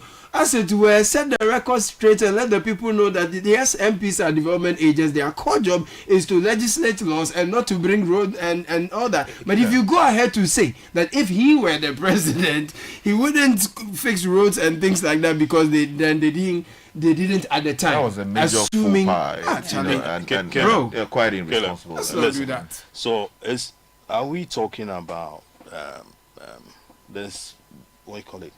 The District Assembly Common Fund. Yes. The MPs get it all the time. It's a small share. Oh, whether small or big. It's small. It's nothing. Money goes to them. Okay. Yeah. What are they supposed to use the money for? So they do monitoring. So they do monitoring. They do monitoring of what? Monitoring of projects being done by. Then aside that, they collect some other amount from NHIA. Yes. Also for monitoring, and these are just the two that I can remember. Yeah. But I'm sure there are others that you will know of. These are the statutory ones that they get. But I'm saying, see, if we are talking about, then we should. I mean, we shouldn't give them the money in the first place. So, Larry, on that point, I agree with you. I hold a view that on a plain reading of the provisions governing the District Assembly's Common Fund, MPs are not to get that. Because we tend to set them up. They are not. That is what. And when you hear the respected, is it Kwamina or Atua? I think it's Kwamina. He was the local. Yeah, that's right. Yes, I remember that. I remember that at a certain point he challenged us that he felt that we should go to the Supreme Court as members of the Parliamentary Press Corps to challenge MPs benefiting from this, because he felt that it was an arrangement that they introduced just to create a certain. They wanted to sort of quiet the MPs because his explanation was that, look, you are giving money to the DC, so you are sort of empowering the district chief executive. Yeah. And they didn't want to create a situation where MPs would not be regarded as anything. So they want to give them some sort of some cushion. So then they made this informal arrangement, which in his view doesn't align with the spirit and the letter of the Constitution. But we have not found the courage to actually challenge it. And of course, it will be a very unpopular thing to do, because like it or not, MPs, although it is not so much money, feed a lot on it. They use it to pay school fees. They use it to do all kinds of very, questionable things. They build a few things out of it. Boreholes and other things are done with it. So, yes, there's that case. I agree with you. But at your last count, how much was paid? Say it again. At your last count, how much was paid? I think the last time I checked, it must have been 250,000 or there's something like that. It's not so much money. A year or a month? Sorry, a quarter. I think. Yes, it's not so much money. I stand to be corrected, but it's not the big money that we should. It's not big money. Oh, it's multiply that by 276. It's not so big. You know, you share it's not that so big. 276 and quarterly you are getting that amount of money. So and you can't do any development in your area. Oh, people do. Look, I mean, to be frank with you, people build health facilities, roads, they build bridges. Yes. People chips compounds. And all those. Yeah.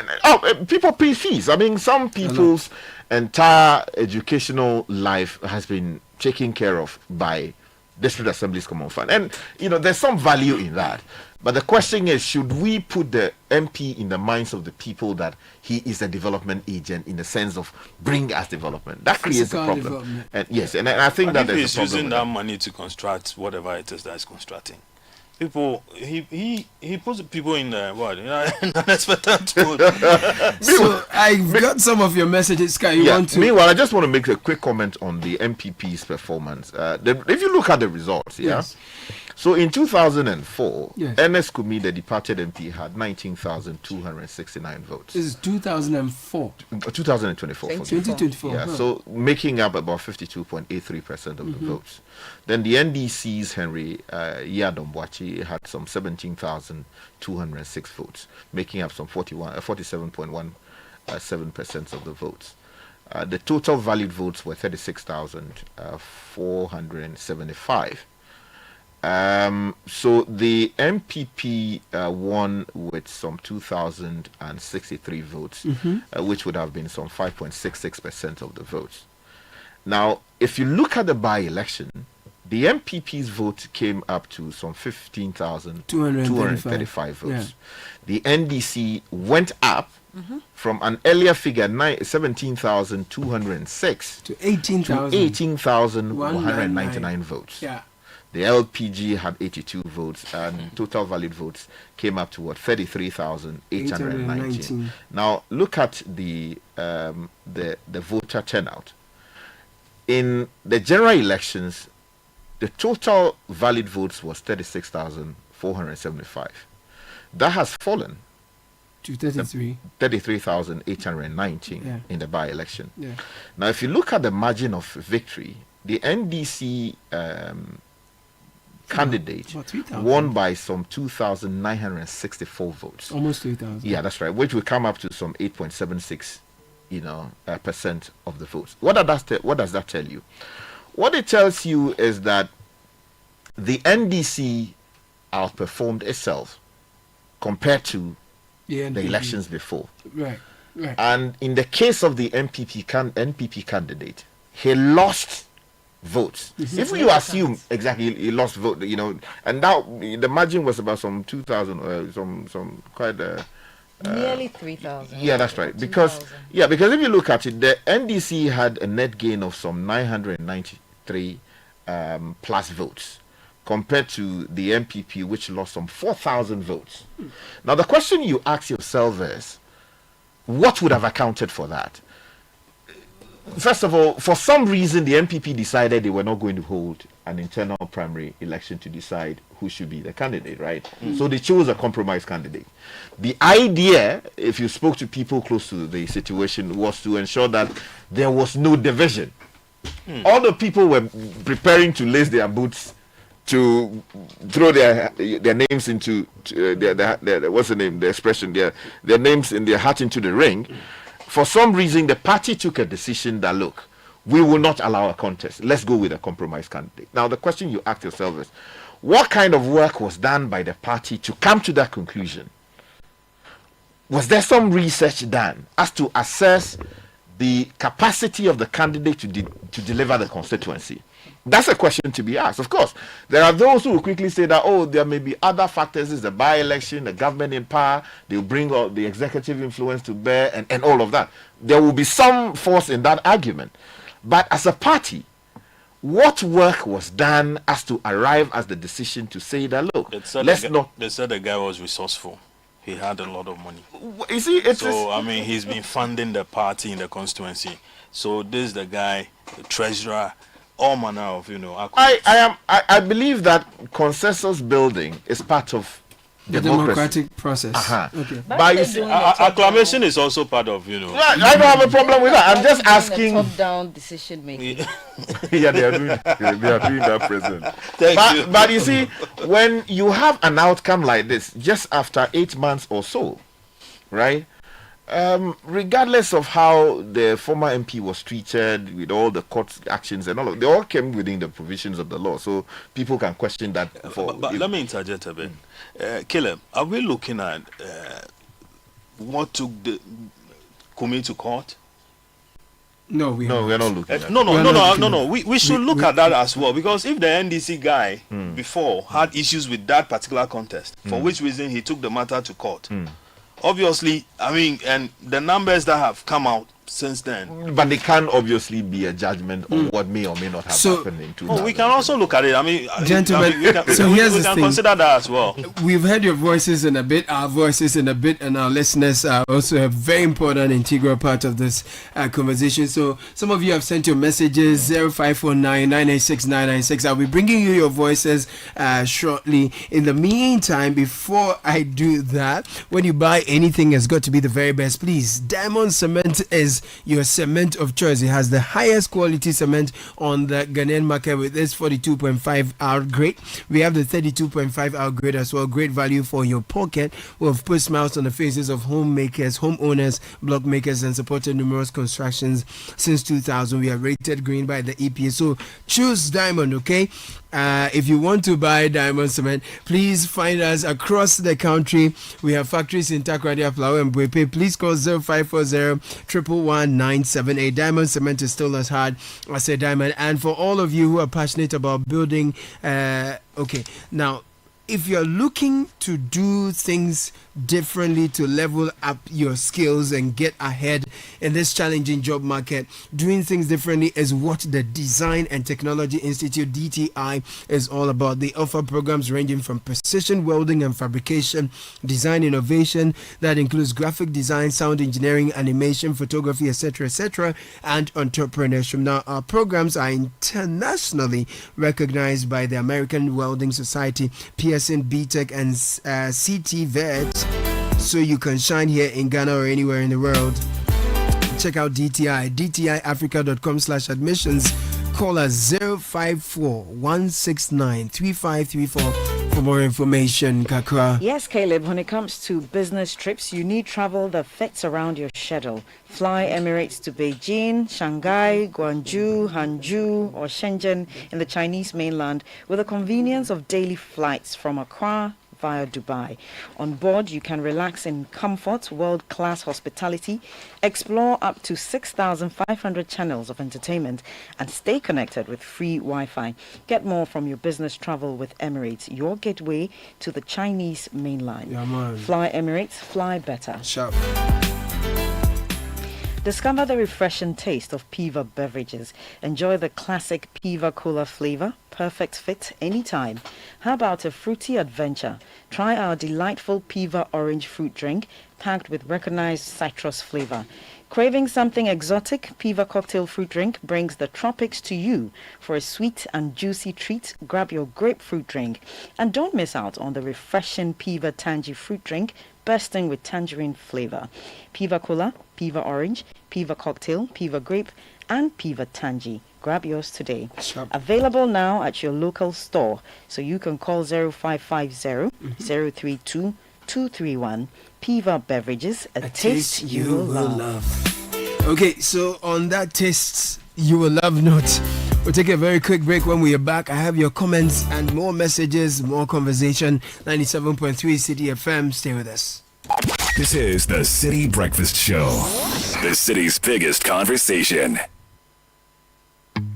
Always busy on the go. Tap the app, you're good to go. Big dreams, little time. There's a boat for you to ride. Every single time, yeah. While the errands will link up or more. Hop in a boat and get out and explore. There's a boat for you to ride, yeah. Make moves with boat. Use code keep moving 50 for 50% off your first 3 rides. Download the Bolt app now. Make moves with Bolt. The luckiest, luckiest everywhere, for everyone, yeah. This year is going to be sweet. I don't just feel it, I know it, because the Luckiest Season 3 is back. And I'm about to show you how to grab your golden ticket. Just dial *712# and follow the prompts to purchase your ticket. Or go to theluckiestafrica.com, hit community tickets, and pick your lucky number. Or let the system do its magic. Choose how much you want to spend from 1 to 5,000 Ghana cedis. You can even buy a ticket for someone else. Be someone's hero. Payment? Easy. Mobile money in Ghana or card if you're international. One ticket can turn 1 CD into 500 times more. That's maths we love. Or your community could win 10 times more. So let's get lucky together, because luck is everywhere. Play responsibly, not for persons under 18 years. This promotion is regulated by the NLA on the Caritas platform. Do you know what that is? It's the sound of me looking into my Nido 23 grams promo sachet for a code so I can win in the Nido Opatampamo promo. Yes, the promo is back again. Bigger and better. Become one of the 5 lucky winners of a fully paid family getaway in Nido's Opatampamo promo. Look inside your Nido 23 gram promo sachet for a code and dial *380*11# and follow the prompts for a chance to win big at Dipashimwampa. Nido, your love, their future. This advert is FDA approved. This promo is regulated by the NLA on the Caritas lottery platform. T's and C's apply.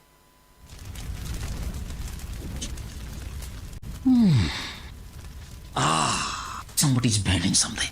Massa, whether it's rubbish, grass from your lawn, a car tire or electrical parts you burn, you are producing smoke particles that can choke your lungs. And soon, gone too soon.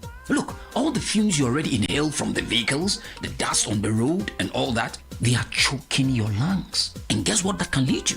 According to the World Health Organization, as many as 28,000 people die in Ghana each year from air pollution. So do something. Stop the air pollution so we can all breathe free. Send WhatsApp or call 0579-724-072 or speak to your assembly. They will do something. Air pollution kills. This message was brought to you by Infinity 970 and supported by Breathe Cities.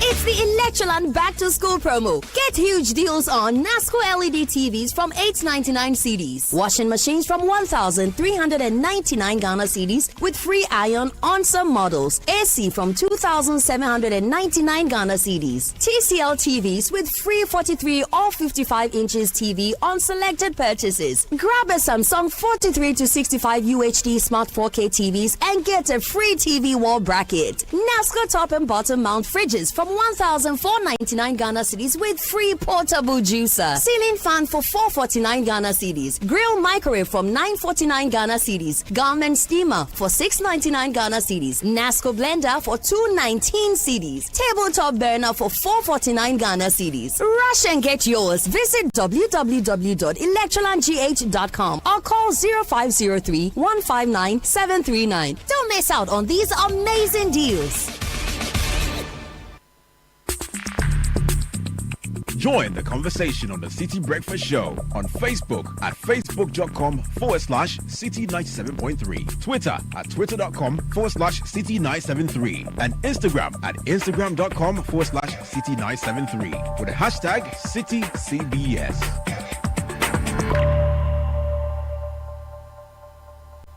This is the City Breakfast Show, the city's biggest conversation.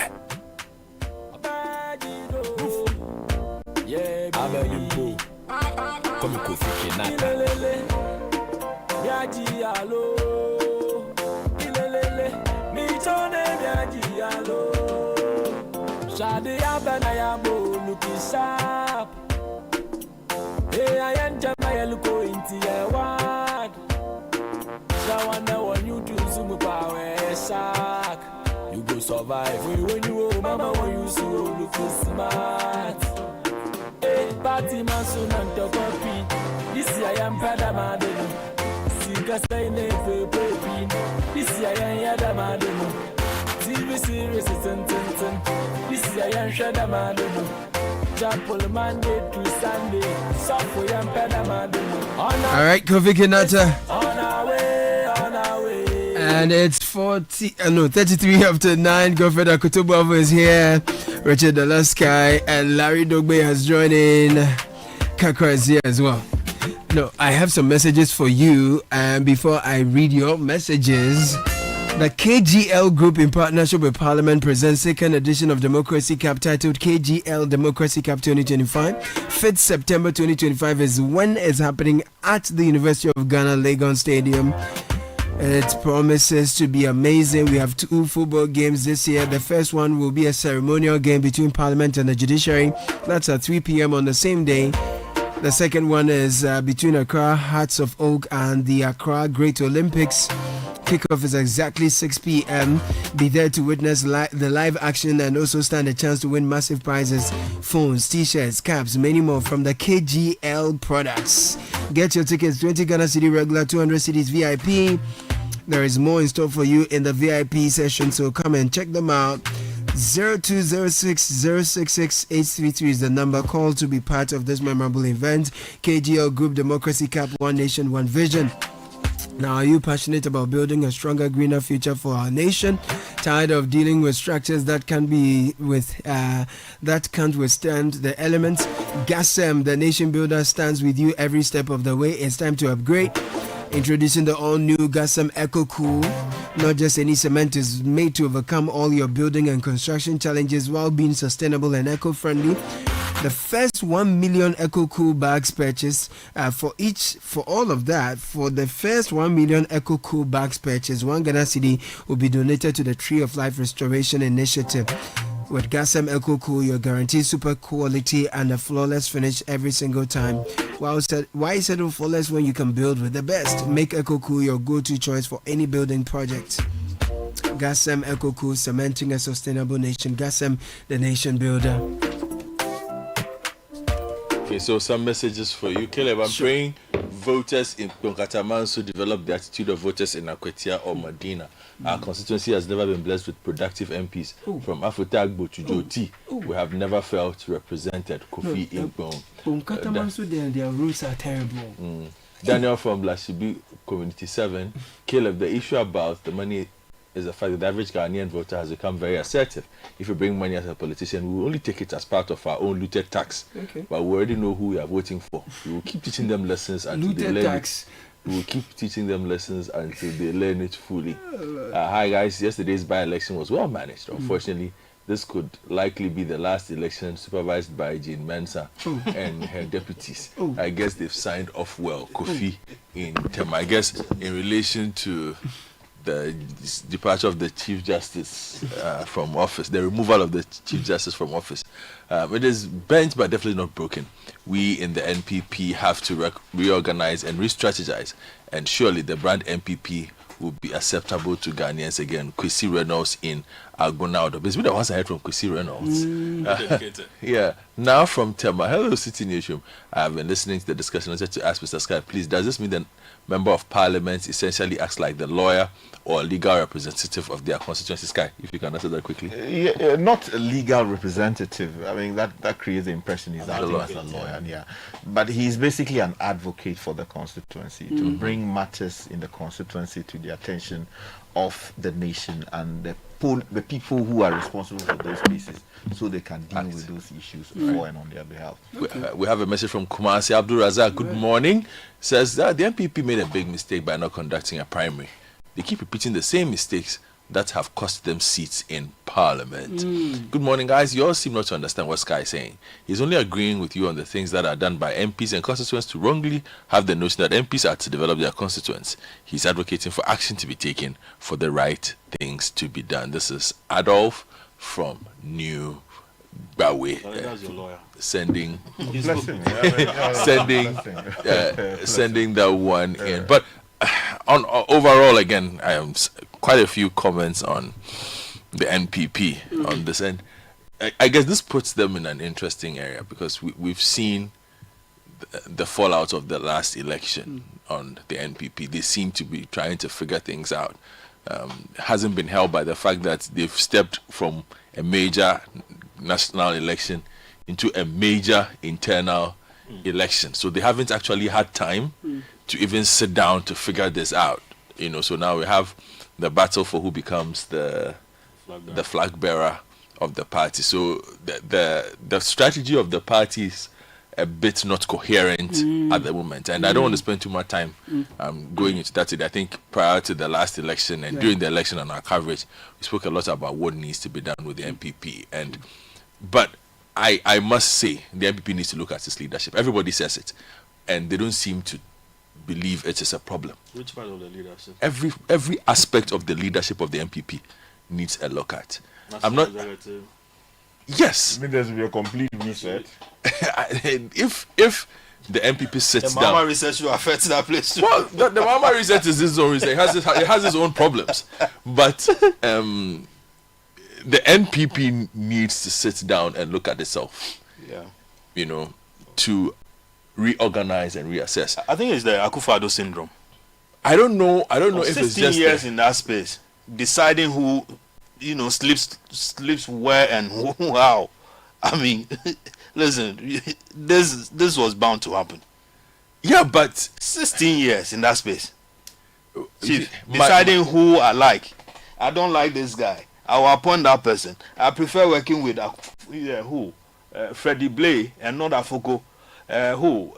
Somebody else and not. You remember all that? So you think that is why they are where they are? That is why they are where they are now. I think that, and I've held this position for a while. The right people have not stepped up in the NPP. Are you sure? Yes, and who it hasn't. They need to figure it out.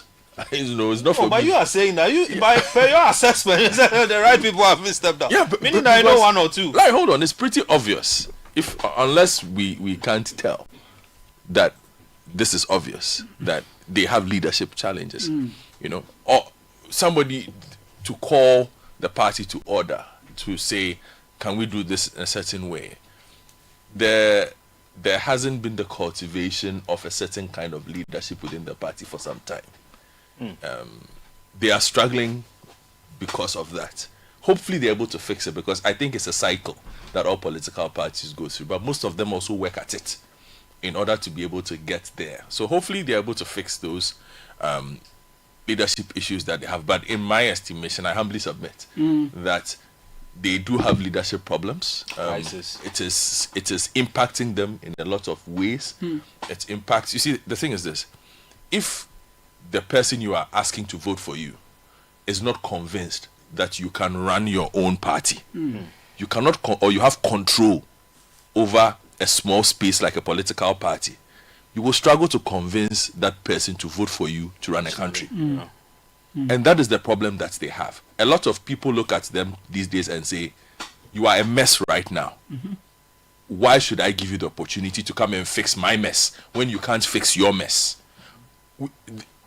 Supporters will come at me at all this, I know, but being able to admit you have a problem, it's a way towards the solution. You are able to work towards it. But the way, the way they communicate, the troll farms, the disinformation and misinformation tactics that are currently run, sometimes it's even interesting. Like, I can even predict who will come and insult me on a daily. Like, who will come.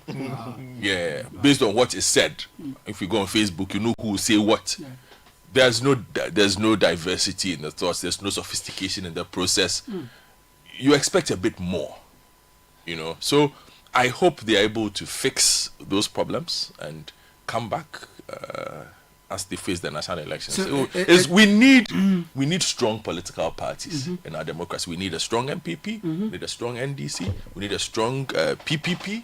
We need a strong PPP, CPP. All those. We need strong parties. Yeah.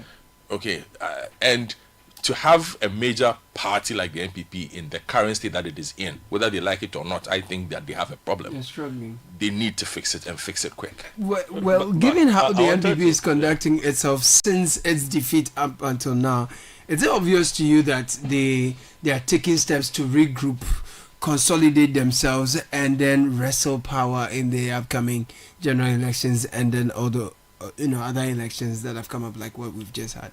Both gentlemen. I think they are trying, but it's beginning to look like a leaking, basket where you're looking for adhesives. Charlie, let's patch it here, and then the other, whatever it is, comes leaking from the other side, and so on, and so nothing is working, for them. What should they start as from? I'm saying, what I think that they started with the Professor Michael Quay report. Michael Quay report. I think that because people really haven't had chance to look at that report exactly, so they don't know what exactly the people came out with, and then what are we correcting?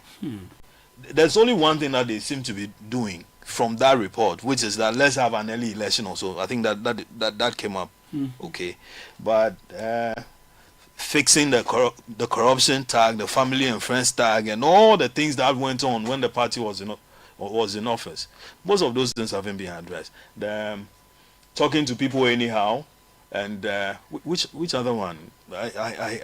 You were all in the report. No, I'm saying that no. After before the report was made, I think that people expected them to go through some renewal. Yeah, renewal.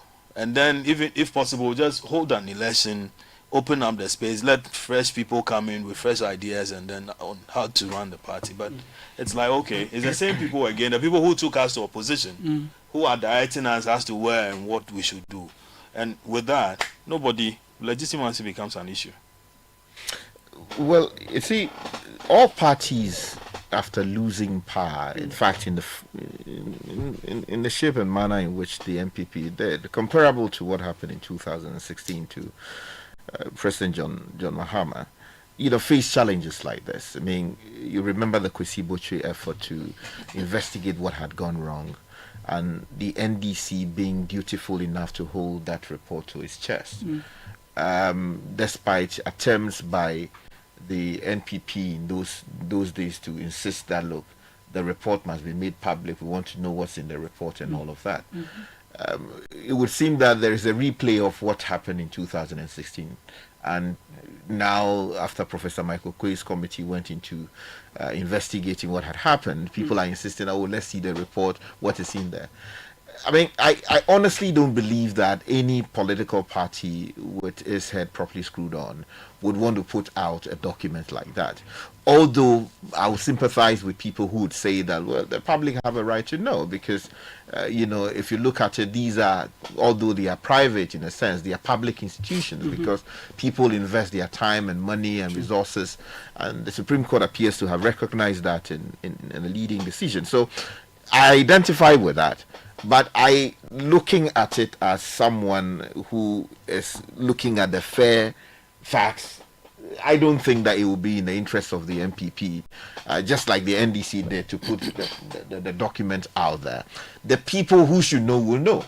And when they are out there meeting their people, they should tell them that, these are the weaknesses identified, and this is what we should do to address it. How about page? What page was that? Page 100, page 66 or page something? I don't know. Where everything they know.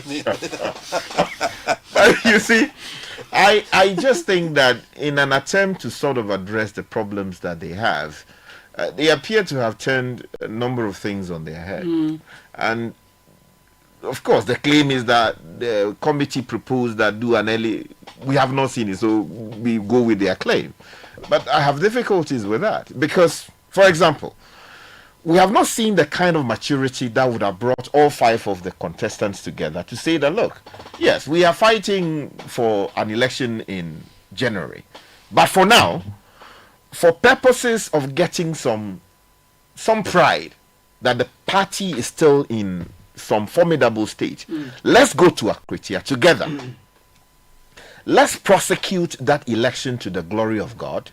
Let's win it and use it as a basis to say that this is some sort of, look, some shame that the government is not doing well, some verdict on the government's performance and all of that. But even that one too. But even that they couldn't do it.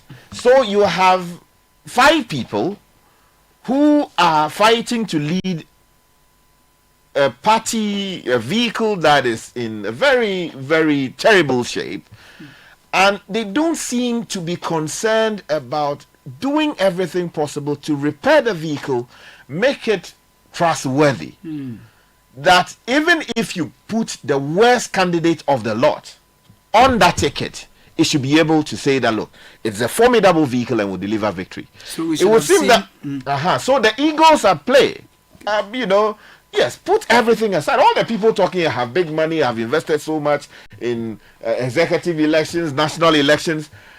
When resources were needed in Akwetia to be able to get people to move around, to deliver votes for the party, all the big people talking about big money, where were they? Resources were not pumped into Akwetia. Well, I mean, if you speak to people close to the situation, in some cases, getting people to move around was a big issue. But the candidate only 8 months after. Yeah, but the candidate was, described as having a big. I mean, Larry, we've done this job for 2 decades. Because now. that would be one man against the party machinery. Not even a party. This is from the NDC side. I mean, advantage. Exactly. I mean, and you know how much would you have as a candidate? So look, that campaign was not well oiled. If the people who have been saying loudly and all the videos you see around, we contributed so much money, me was a catcher, would be and all of these people. I mean, if it was about resources, and indeed it was about resources, respectfully, one would have expected that we will not be hearing the claims we are hearing, and if the claims are true, that it was difficult in some cases to go around. Because I mean, why would some people be sharing farm milk, for instance? I mean, this is the. Oh, that was fun milk. That was fun milk. Yeah, but the weather was hot.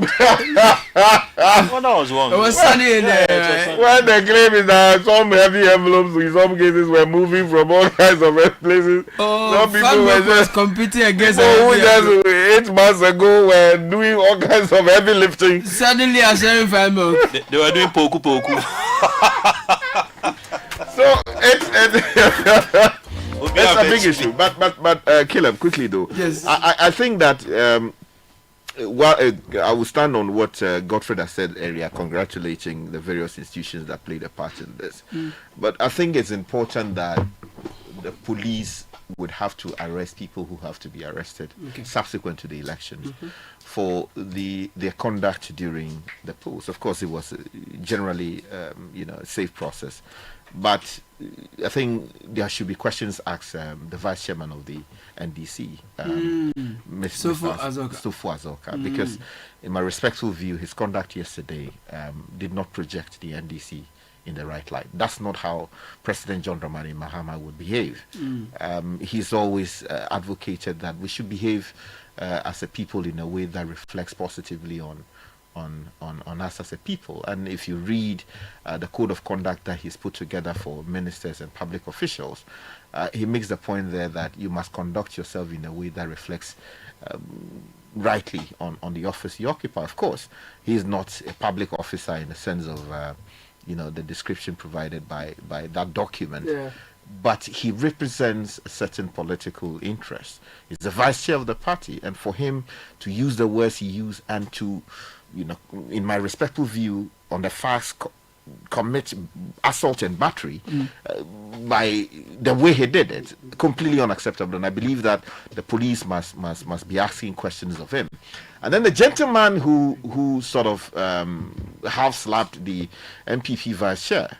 Again, the videos will show that he did what comes within the ambit of the criminal code of our country. And again, he has also got to be invited to answer questions on the subject matter. And again, we were told that some party officers or some agents of the MPP went to the NDC office and directed or instructed that, some posters be removed from those areas because they thought that they were interfering with the elections. Voting, campaigning had ended, and therefore, if you look at the Representation of the People's Act, again, those posters ordinarily will come within the ambit of protected posters. And for individuals, I'm told that the party leadership was sort of involved, and there was leadership, delegation from Parliament also who played a part in it. I think, again, by reason of their conduct, it led to a certain provocation that resulted in the near troubles that we saw. They have also got to be invited and let an investigation be done. And even on the facts, people have got to answer questions. They should answer those questions, because we want to create a system that works. We don't want people to go about doing their own things, which will create problems for all of us. So I hope that those will be done. And then also the alleged role of money. I saw things that look like money, but I wasn't there, so I wouldn't say with what if it's counterfeit?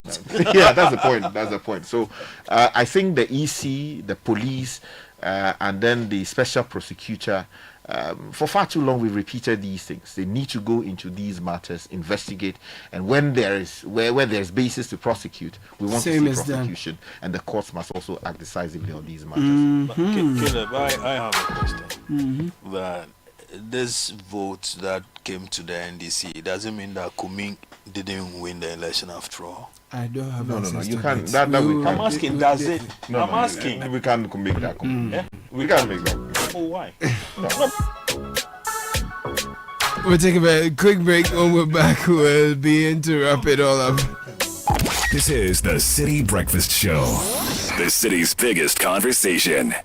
Are you hoping to start university this October? If you want a British degree from a world-class university at a fraction of the cost, then join Lancaster University Ghana in Accra. With a diverse student community, vibrant campus life, and up to 50% scholarship to support your study, Lancaster University Ghana provides you with a world-class education that creates endless possibilities globally. Don't miss this once-in-a-lifetime opportunity. Apply to join Lancaster University Ghana, where learners become leaders. Admissions are currently open for our 2024 intakes. Apply now for our foundation and undergraduate programs. For more information, contact us at +233 030 221 8989 or send an email to admissions@lancaster.edu.gh. Lancaster University Ghana, the only British university campus in West Africa. Do you know what that is? It's the sound of me looking into my Nido 23 grams promo sachet for a code, so I can win in the Nido Obatampamo promo. Yes, the promo is back again. Bigger and better. Become one of the 5 lucky winners of a fully paid family getaway in Nido's Obatampamo promo. Look inside your Nido 23-gram promo sachet for a code and dial *380*11# and follow the prompts for a chance to win big at Dipashimwampa. Nido, your love, their future. This advert is FDA approved. This promo is regulated by the NLA on the Caritas Lottery platform. T's and C's apply. If you know these sounds, you didn't just live through the 90s. You lived the experience. Back then, connection took minutes. Today, it takes a blink. You express yourself with memes. You hold video calls across continents. You say hey to an AI who responds, "Hello, Kwame." You order rides, dinner, and dreams all from the palm of your hand. A lot has changed. So have we. For over 3 decades, EcoBank has evolved with you, leading digital banking in Ghana and across 33 African countries, pioneering solutions built around how you live, move, and dream today. From our express points to EcoBank Pay, online banking, and the mobile app, we are where you are. Here for today, ready for tomorrow. Now, that's change. Powered by EcoBank. EcoBank, a better way to bank your way. EcoBank, the Pan-African Bank. Wherever you are, the game is nothing without you. It's on like never before this season. Every major league, every cup, every qualifier, the players, Kudus, Semenyo, Iñaki, the goals, the emotions, and the bragging rights. It's all on SuperSport, available on DSTV and GoTV. Get your DSTV decoder at 89 cedis and GoTV decoder at 399 cedis. STV, your home of entertainment. Go TV. Love it. This is the City Breakfast Show, the city's biggest conversation.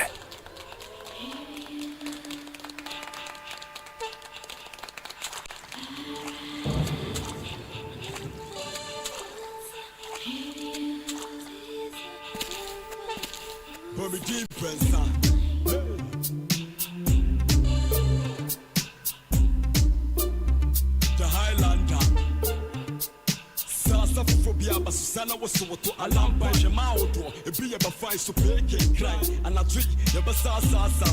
Well, one Sadiana Zawala, made a message to sell bomb by some because alarm bar just says alarm pine, so shut the women moon crampine.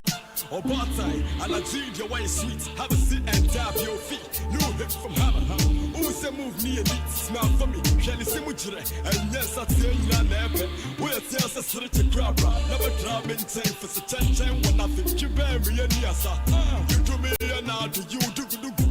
You see move, boom, now see men be sempre move, so the moon no.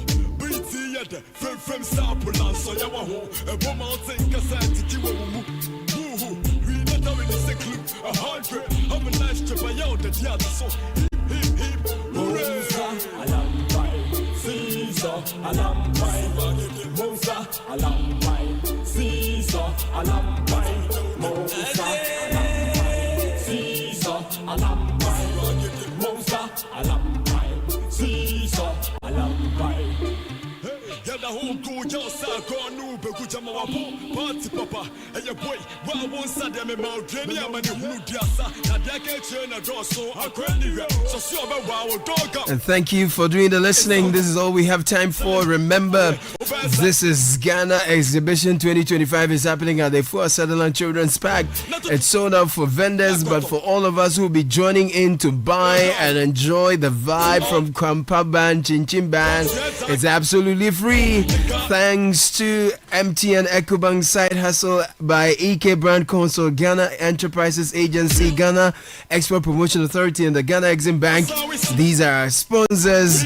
We're grateful. We're so supported by Twillium Industrial Company Limited and Build Financial Technologies. And it's gonna be a blast. I will be there.